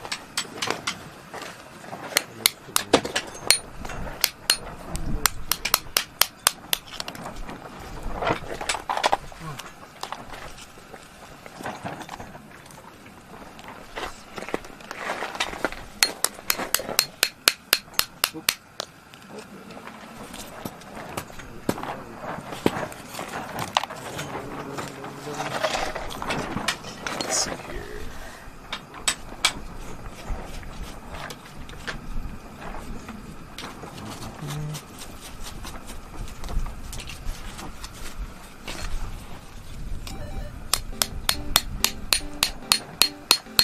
Ontogeny.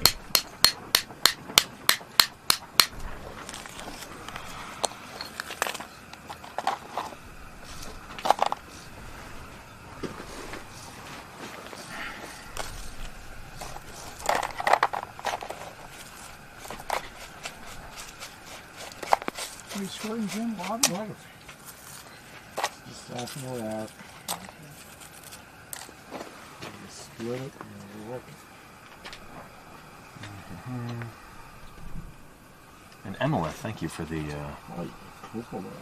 1 year of subscribing. I appreciate that. And to support the channel, make sure that I can be out here. Thank you for that. Appreciate the support.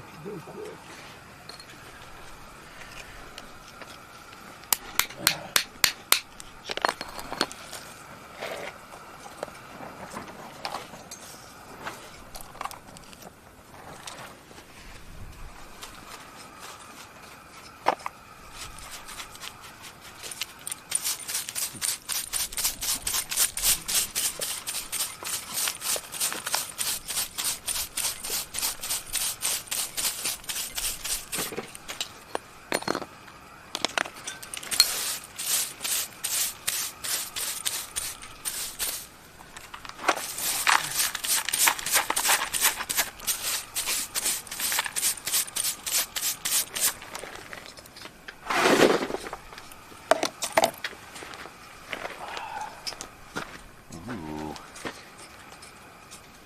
It's chunky and blobby, whatever it is. Any idea? I don't have a great one, but I'd guess probably maybe some sort of metapodial or Yeah, something like that. that makes sense. Metatarsal. Neat. That's cool. Yeah. Is this bone here too? Yes. Yep. Yeah, it looks like it. That's bone. There's bone here. There's bone here. A bone everywhere, Fisher. Over. Yeah. Oh, shoot. It's metatarsal, right? Nice. We have the TP on him. I'll get you some. Bottom chapter. Already up. Okay. Here we go. Never mind. Sorry, Fisher. Oh, there's some. I need a little tub out here to put these little copalite things. I didn't really think these are like some kind of copalite. Dylan's bucket. Turtle crabs.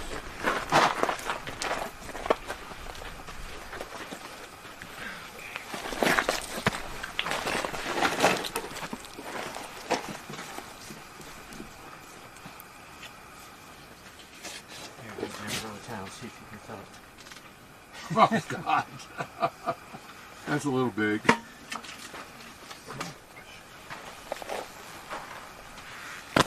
I'll pitch in.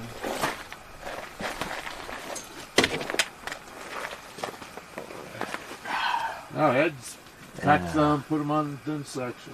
It's so interesting. And Bloody Shawarma says, how could you tell if there was a bone in the piece you already broke off? I mean, you look for bone. Like here, I've got a piece of mudstone right here, and there is a little bit of bone in there. That brown stuff right there?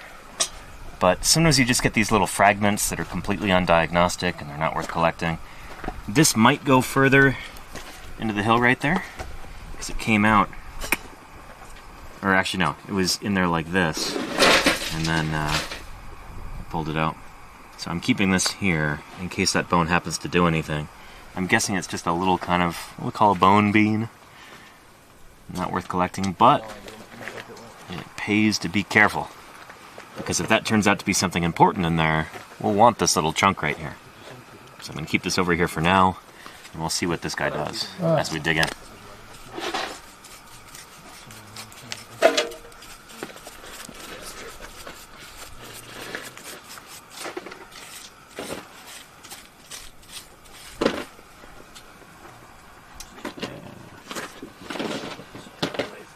And get that diving bone before it gets covered.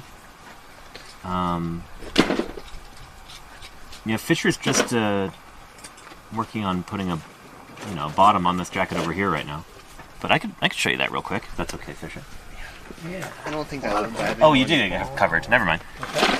It's already covered. Are they referring to this one? Well, that's how this Diving was. bone? Yeah, but you're probably not going to cover that up right now, right? No. Also, And I don't even. That might not even get collected. It doesn't look too great, but.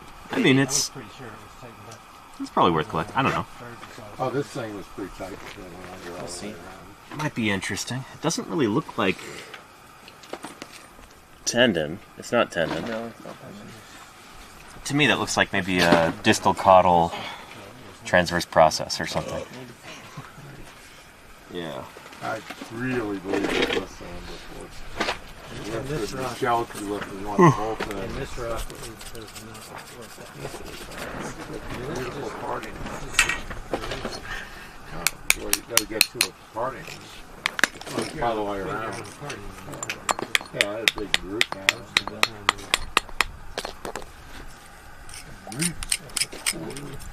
Destroy your jackets, I'll destroy. Yeah, that's why we. I'm not gonna let you guys That's why we. have an advantage on me anymore. That's why we. The key with this is always landing. You have some other pros that say, hey, I'd probably do some straps around here before you try to fix it. And you probably should do it. But who's had jackets crazy? You've never had a jacket I crazy. haven't. I'm just one of the things I'm like.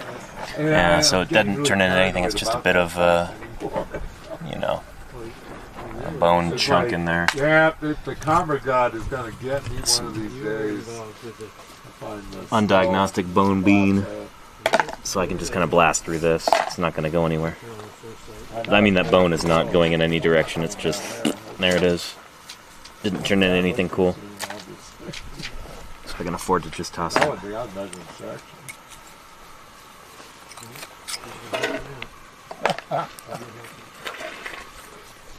I had my two experts working on it. It was the previous one was perfect.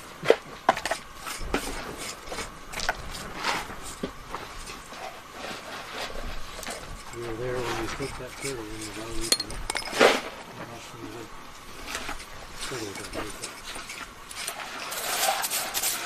Turtle? Big turtle that I found.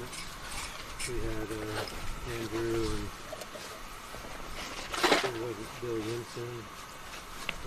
Let's see. That's hard to like this. What do we have? Catodocus. Catodocus is a diplodocid sauropod, right? Big platycermus shells. I really want I really don't know enough about that dinosaur dig. Oh, God. You're so I've got big. no horse in that fight. Yeah. Oh, God. Is it one of those things that used to be called Diplodocus and now it's got a new genus name? I'd love to get a good one. I do kind of wonder whether a lot of those guys are valid, but I don't have any particular insight into that. I'm afraid. Yeah, what happened? They already decided that we were camping on an archaeological for the last 450 days we've been in here. Hopefully we'll get cleared to go back to work. Yeah. We weren't super happy about it, but much we could do. Yeah, you're subtle. I was livid.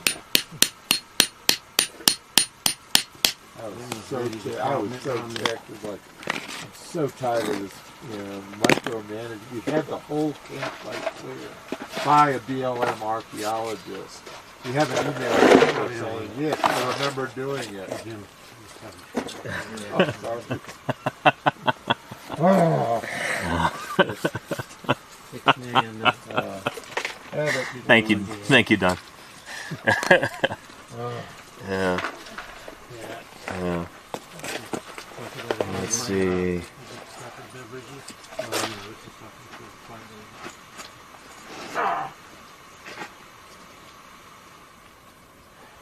Oh, yeah, dinosaur dig. That does sound a little fishy. I didn't realize that. Hey, Ethan. What's up? You aware that there was a big fire at the AMNH in the 40s, and they lost a bunch of sauropod specimens and other stuff? Yeah, a lot of the How Quarry stuff was completely destroyed. Yeah. Yeah. Barnum Brown's, Morrison. I wonder if any of that also included, not the How stuff, but like whether that fire claimed any of the almond stuff too. I bet it was in the 30s that he was in the How, right? Yeah. It was before he went out to the almond, I think. So that would make some sense. That's the one where he had somebody suspended in a bucket way above the quarry to take aerial photographs of it. Great Is that the How Quarry? Yeah. Yeah, that was back in the 30s. So that probably might explain some of that. Interesting. Yeah. That's what we need. In a bucket. Drag Ethan up in a bucket. Forget drones. Let's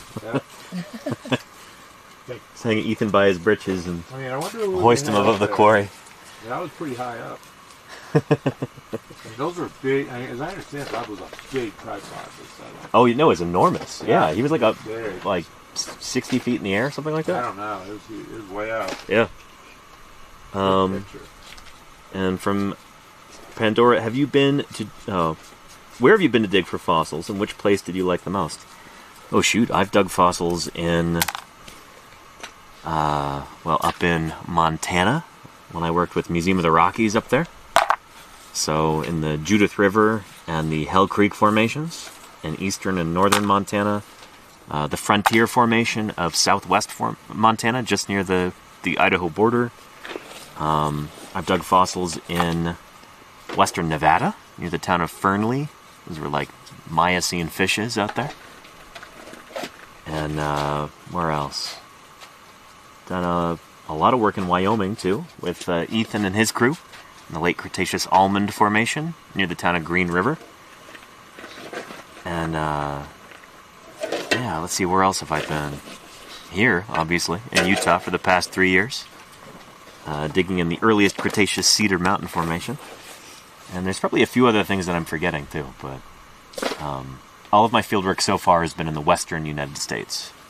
Montana, a little bit in Idaho, Wyoming, Utah, Nevada, and I'm hopefully starting some work in California soon, too. So stay tuned for that. Pretty excited. And The Life is Yours says, do you ever taste the rocks? Not really while you're quarrying, and not really intentional. Well, I guess you do a lot, but it's not intentional. But when you're out, trying to determine the lithology of some particular rocks, trying to figure out how they formed, what kind of rocks are they, what's the consistency, you might pop a little bit into your mouth, kind of chew it up a little bit. Is it sandy? Is it gritty? How smooth is it? Is it chewy? Different kinds of rocks will have different tastes, different consistencies, and often the best way to determine that is, just pop some in your mouth. So when I was out taking sections in Montana, in the Hell Creek Formation, like measuring the rock layers there, measuring the strata, you do a lot of tasting this stuff. Figure out like, oh, is this channel, is this finding upward? What's going on here? What's the lithology doing? Do a lot of tasting. Yeah. How sandy, how silty, how fine, how coarse. Does it taste ashy? Or does it swell? There you go, yeah. Bentonitic. All that good stuff. Here, let me move the camera a little bit. Get a different view for everybody. Bless you.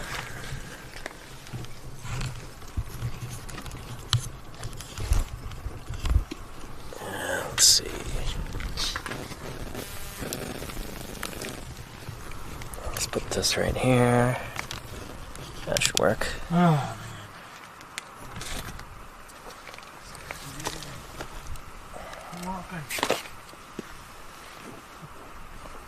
This is nice, clean platform here. Feeling like an archaeologist over here. Look at that.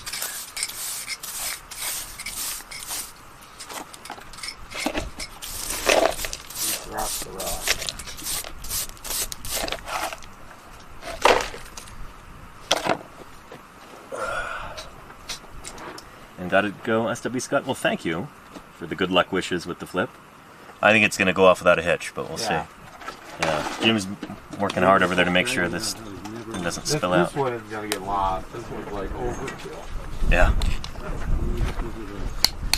Thanks for being here, SW Scott. I'll see you next time. But then there's no stove.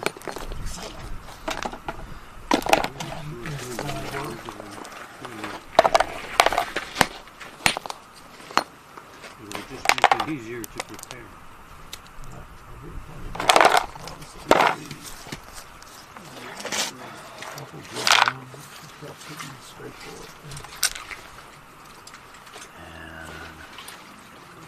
Or it could be the skull underneath it, it's just a bonus skull.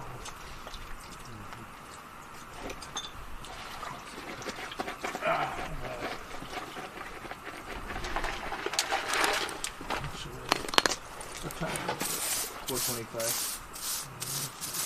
These are getting another bucket. Use this for ballast, please.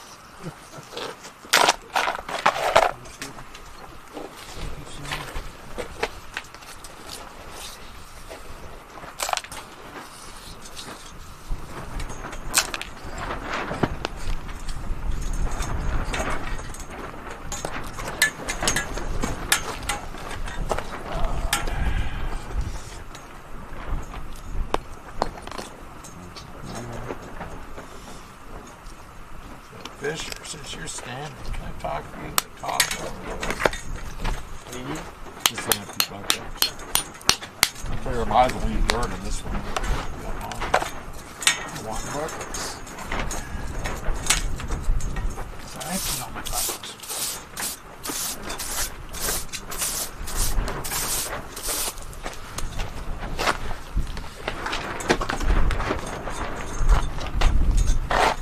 Ooh, Lena wants to know, did I hear that the Fort Worth Zoo has 2 more gharial hatchlings? I did not hear that. That is exciting news. Shoot. Yeah, I hope they're happy and healthy. That's pretty neat. They're such cool critters. Gotta love gharials.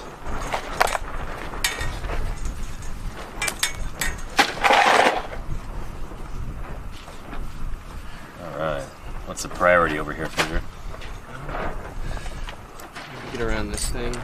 Yeah. So I can come down, get around this thing, get around this thing. I can work on the vertebrae over here. And then that guy's last? That guy. It looks like he could just pop out. Yeah, it'll just pop out on its own. Nice. So I don't need to worry about that too much. Hmm. I'm gonna work this slope here. Start working like a Cool. trench for this thing. Yeah. I mean, I don't know. This might just pop too, but I should start moving this way a little bit. Not to encroach on your turf too much. I think I'm the one encroaching. You know, that was supposed to be my spot. Not more. That's okay. We can all have range extensions Looking now at him, that he's like barely moving. Corey's thinned out a bit. Yeah. Hold on a sec. I guess that's Finishing up here. Just keep Man, that must be a little one. His hand moves like 2 inches.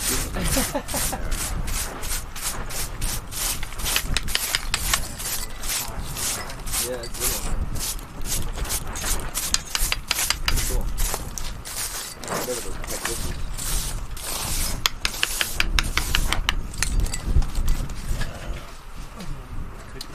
And oh, that's very cool, Lenina. Shoot, take some pictures if you do end up going to see the gharial hatchlings. That's awesome. And Dr. Tara wants to know if Jim mentioned Siach as a remnant of North American fauna Carcharodontosaur. Is it possible its ancestors lived alongside Acrocanthosaurus, solving the weird jump of predatory dinosaurs' size from Deinonychus to Acro? Is its ancestor Acrocanthosaurus? What's that? Is its ancestor Acrocanthosaurus? Because Siach is later, right? Yeah. Yeah. But I've been watching a debate. I almost sent you a picture on Facebook. This young person who runs the Cedar Mountain page. Huh. Well, I think Tiger Lindsay's group. He's been sending pictures to Lindsay. He's got the skull reconstructed as a Megaraptorian. Really? And also as a Neovenatorid. Interesting. Like, and I think she put it more like Neovenatorid. Uh-huh. But it's scrappy enough that Did you use a bucket for your I'd be careful going too far with it. But it's big. Yeah.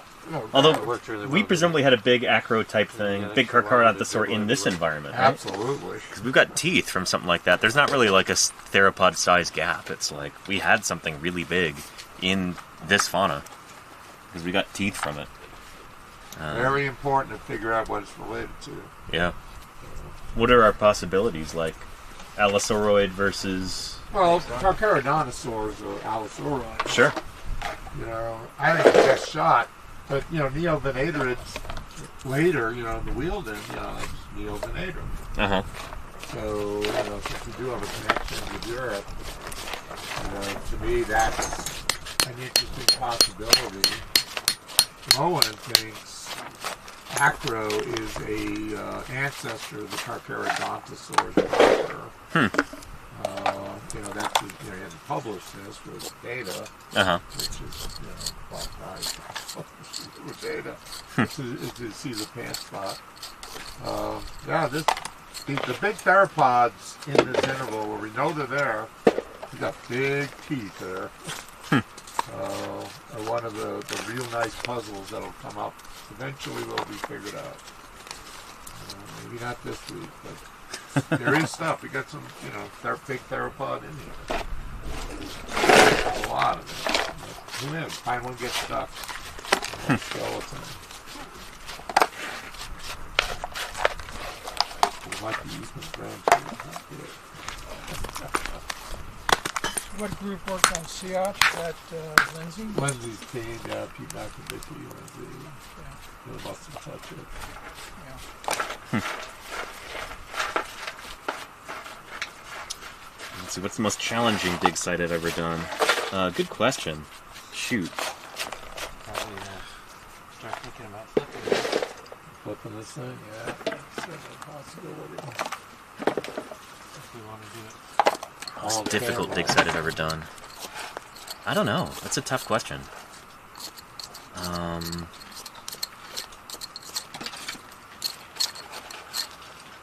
Most physically demanding was probably when I helped dig up the Triceratops at the Yoshi's Trike site. Because we had just several weeks of overburden. Just every single day we'd be out there with jackhammers and picks and shovels. And like 100-degree heat, and it's just all day long, just manual labor like that. It was a lot of fun. It was my first summer in the field back in 2011, but it was also really hard work. Yeah, that's when you work on crippling your students. Yeah. Did it to me. Is this little ribbon here for any reason? No, I didn't put it there. Okay. Yeah. Junk? Yeah, I guess I could just put that in the garbage. Maybe it marks like where a nail was or something. Probably. I don't know. We have to remap a lot of this area, I think. We do. That might be a project for tomorrow morning. Don't you throw away a perfectly good old hickory? I threw that away. We could sharpen that. See, it has my initials on it. Single-use old hickory. Oh yeah, JK. It's done. Just kidding. A little too short. If there was a fire at the old hickory factory. I know. I would have had my old bow pick welded back on if I had known that I couldn't get another one. Yeah. I just said, I'll buy another one. Well, I don't know. I like the new ones. I don't. Yeah, I really like that round handle. That's what I was trained on. Like all of my muscle memory is on that. So. You play with the one I have in the vehicle. That's a good one. Yeah. I've used it before too. I don't know. I was trained on the other ones. I like the weight in the head, not in the handle. You know, because it's. He likes his. It's okay, Jim. It's okay, whatever. At least I've got a good one. It'll last me till the day I die. Another 50 years? It's a long time, Jim. I know.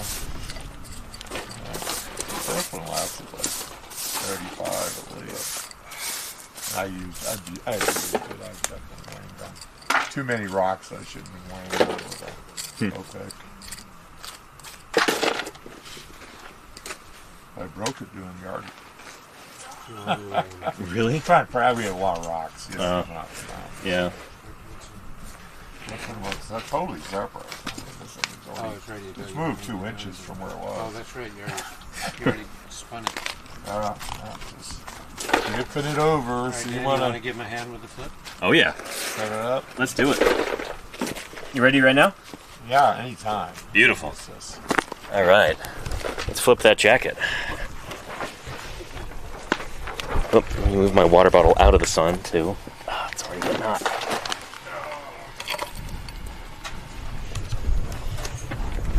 Okay.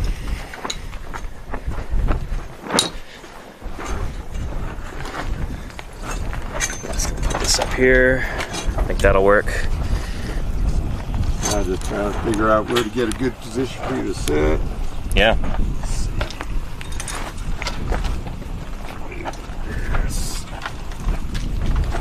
Away. And don't dump them because we'll probably use them weight tarps. Sure. Just moving them out of the way. Yeah. Jim's got some bones there above, too. Bones up here. Yeah, bone there, bone there. Good to know. Bone there. So, right there. Sure. Be a good place to put your butt. Right there. Yeah, put your feet in here. We're gonna flip it toward you. I figure this way, I'm gonna get out of the way. I'm moving over here. Yeah. My art is gone. Oh my hips. Don't get old. I usually. Okay.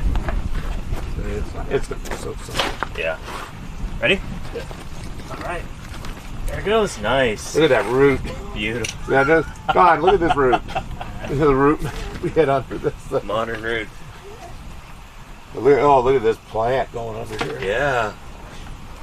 Shoot. That was root mat through here. A modern root, ancient plant. Scratch, but That's pretty cool. it's parallel. Everything's going that way in this thing. Yeah. Plants.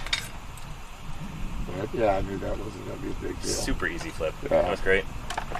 Nice. It'll be a nice few fossils in that block. Yeah. Yeah. They'll prep well. The sternals can be kind of diagnostic, right? Yeah, that's what Karen said.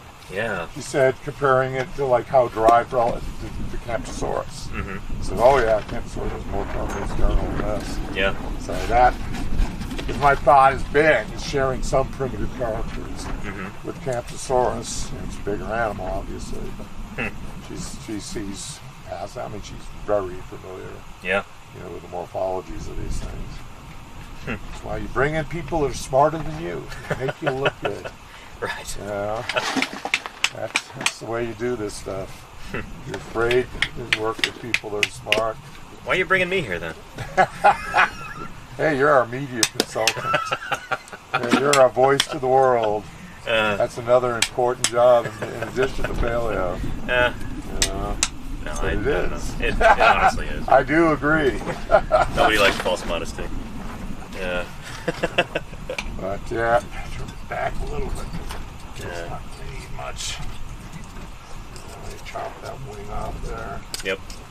But, You need tools for that? Can I grab you anything? no, I probably could do it with my Swiss Army knife. Yeah. You don't want the Saw saw? blade. I got a saw blade on that. Okay. Cool. Cutting out, 4 inches there. Yeah. All I really think. Average shears are going to be great. Oh yeah, definitely. Yeah, that's the thing. My wife would scream. Even if there were somebody else's shears. Yeah. Just the thought. Those poor defenseless shears.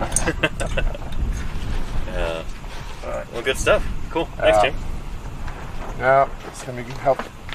Nice to work back there without that. Yeah. Getting in my Some ribs. extra space now. Here's some more.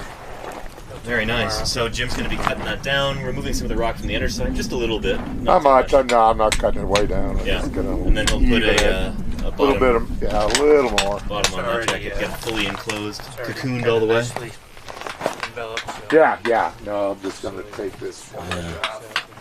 Nice. Some of it's just plaster already anyway.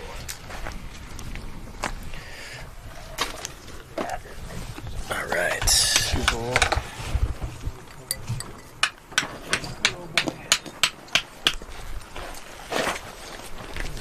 That goes in the trash. It's a big old lump.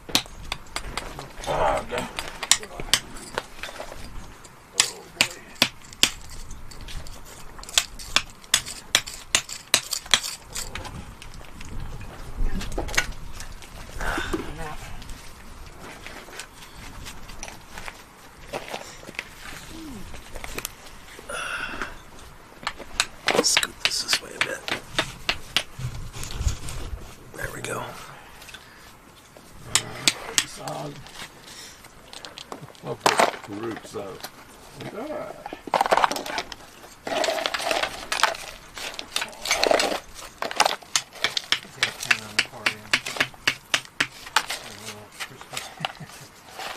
Let's see.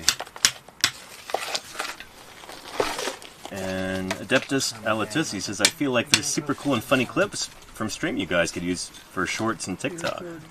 I would love to do that, yeah. I don't know. Pretty busy out here, but I'd love to start doing some of that. Maybe once I get back to civilization. I don't know, I don't spend any time at all on TikTok. I kind of can't stand that app. But it'd be nice to post some things and bring in some new viewers, I guess. But I really can't complain with how viewership has been, especially this summer. It's been fantastic. So, yeah, don't think I'm ungrateful. I am very grateful indeed.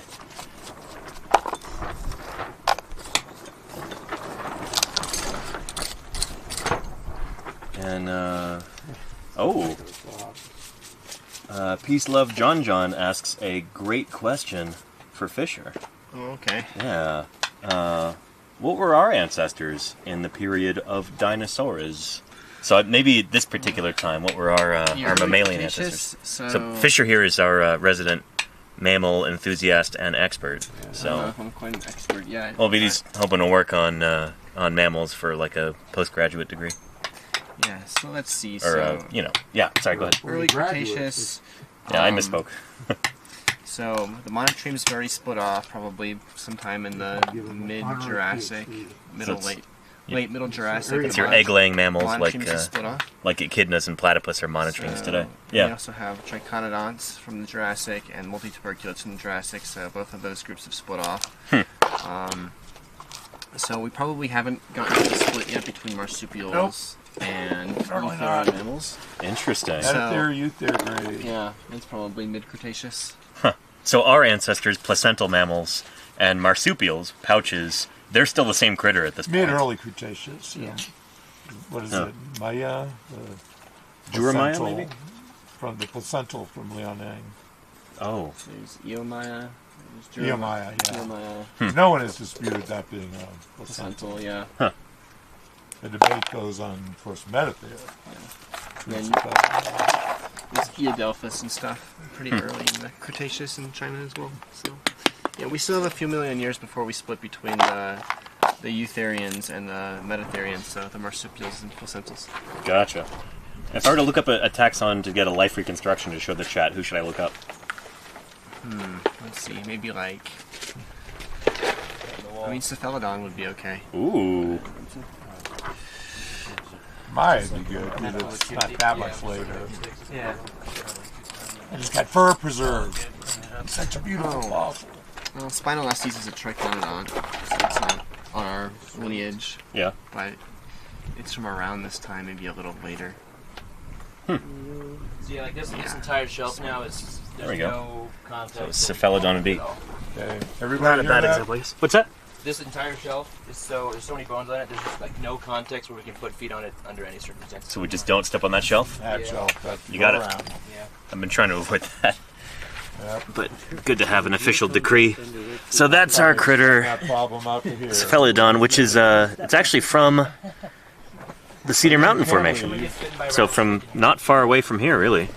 So he's going to go get some rebar, drive it in, punji stick, sharpen the edge point. So that's what our ancestor would look like at this time. Yeah, it's very possible that our ancestors could have still been laying eggs at this point. Pretty neat. Pretty neat. But it's very hard to determine that with any sort Good of bones. certainty. Yeah, like what's the osteological signature for live birth?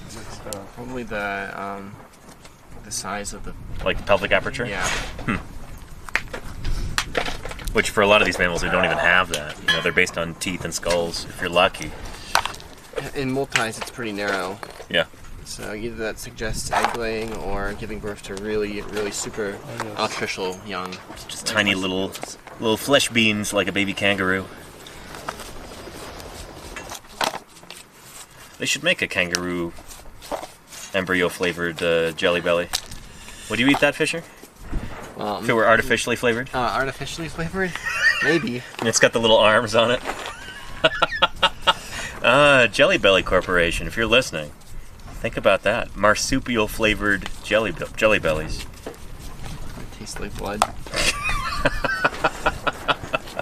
Need a little more possum in your diet. Yeah, they're like a big gummy opossum, then on the underside you've got the little beans. Awesome, but some will. Are y'all's laundry like in bags Yes. already? Sweet. Yeah. That's nice. I might even have some detergent that I could sacrifice for the group as well. All right, that'd be sweet. Yeah, and some quarters potentially. Thanks, Deke. Yeah, I'm prepared. And 27 raiders from Tabanji have joined. Welcome, welcome. How are you doing? Good to have you here. Welcome to Paleontologizing.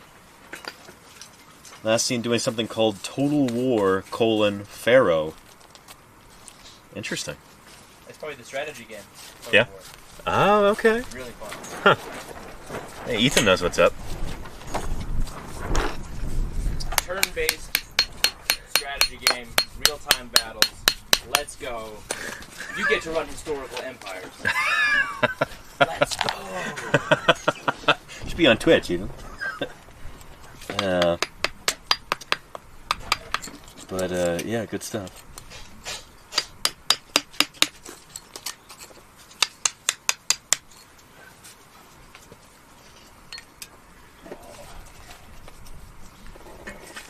Here, get this thing knocked out.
the question going more earnestly. Than 3 meters on a ceratopsia. She's wanting more parts. Yeah, if it's a really important site, you might get more. Yeah. So basically, yeah, you recover every bone that you can, and then once you dig for a long, long time and don't find any more, and usually if you want to measure that by distance, it was 2 meters is how I learned it at Museum of the Rockies, but Nice. 3, I guess, is... Depends on the situation. 2 meters. Yeah. It sounds a little light. Hell Creek. Yeah. Who was it? A Tyrannosaur ducky. Yeah? It was spread out over 2 acres. Really? Yeah, but they had a bobcat. And they just drive and plane and then nick a bone, they dig it up. But they were really isolated. Oh, man. It was over like 2 acres private land. They must have had a bobcat operator with a really skillful touch for that. Yeah, I think it was Steve Saracen. How do you say his name? Uh-huh. And he's definitely goes to bobcat rodeos. And Yeah. things. Knows his stuff. Jeez. Yeah. All right, I'm going to empty this bucket.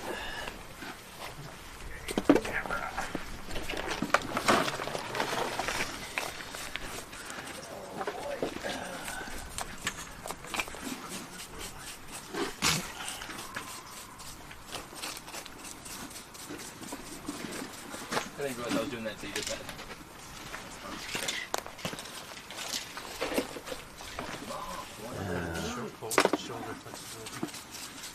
Mayor Space says, what in tarnation was that Tyrannosaur doing?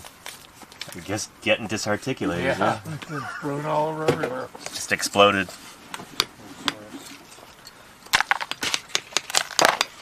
Okay. Happens when you eat too much nitroglycerin. I know it's delicious, but you know, you really gotta show some restraint. You guys can't grab your laundry out of your tents, or would you rather just wait? I mean, I'm gonna throw, I think, what I'm wearing in my laundry Okay. when we get back. Here is my phone. Sorry, I know you're eager to get going. No, it's all good. We're just gonna hit a mental wall. Yeah, we could start packing it up when it's ready. I'm fine with that. Sure. Yeah. And, oh, Kev, great question. How rare is it to find a bone that is vertical, like the leg bone found here? Check this out. It happens, yeah. That one's upside down, right? That's what That's the transverse process of this guy.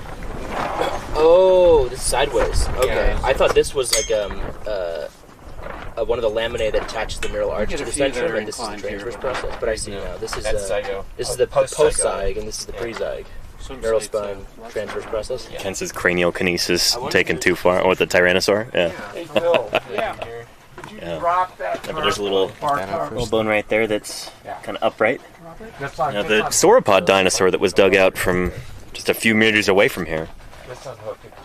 Mierosaurus is what, right over there? Like where the action packers are? Yeah. Nice. Yeah, that animal was preserved like with the legs just plunging down into the mud, and that's because it got stuck like that. It's a really nice neural arch. The animal was mired, so it just got stuck in the mud and died there. Might be kind of a complicated. You can imagine it'd take a sauropod a long time to die if it got stuck in the mud, because, you know, that long neck, it can kind of crane around and just eat all the plants in the vicinity. You know? Shorter necked animal wouldn't last as long. I'm kidding. Oh, is that a But, yeah. It does happen. When an animal gets mired, you can get the bones going straight down into the mud. There's probably an Australians there. Do dinosaurs have a trachea? Yeah. Yeah. Okay. And is this area believed to be an animal trap? That area over there certainly was, yeah. Yeah. Mierosaurus, you can look it up. It's a really cool sauropod from this time and place, the very beginning of the Cretaceous period. Yeah, these are, you know, really important rocks we're digging and really important fossils. This is cutting edge stuff, you know? You're going to be hearing about this long into the future. This animal that we're digging up here, Jim keeps saying this is going to be a hallmark dinosaur. You know, one of those critters that's going to be very, very well represented by fossils. We've got multiple individuals from different growth stages, so many different bones from this critter, like probably counting into the hundreds now. It's well represented, and we'll be able to tell a lot about this animal, a lot about how it grew, you know, about its biology. And stratigraphically, it's super important because it's from the very beginning of the Cretaceous. So it gives us a sense of, like, what was going on here in Utah right after the end Jurassic extinction event. So, important stuff. Really important stuff. And I'm glad you could be here to, you know, keep us company while we're working, and hopefully you learned something. Hopefully you had a good time today. Thanks for watching. We're going to find somebody to raid, and we are going to wrap this up. So let's see who else is on Twitch right now. Let's see here.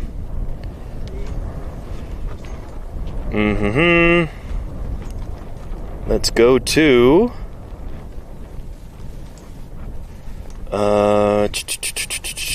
who else is live? We're going to go right into PaleoStream. Let's do that.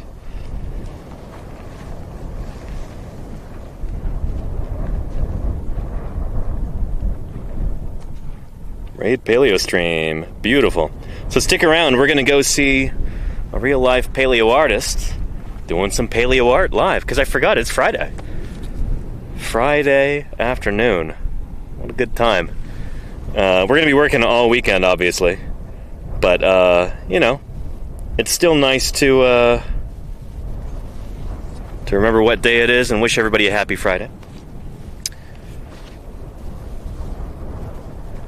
There we go.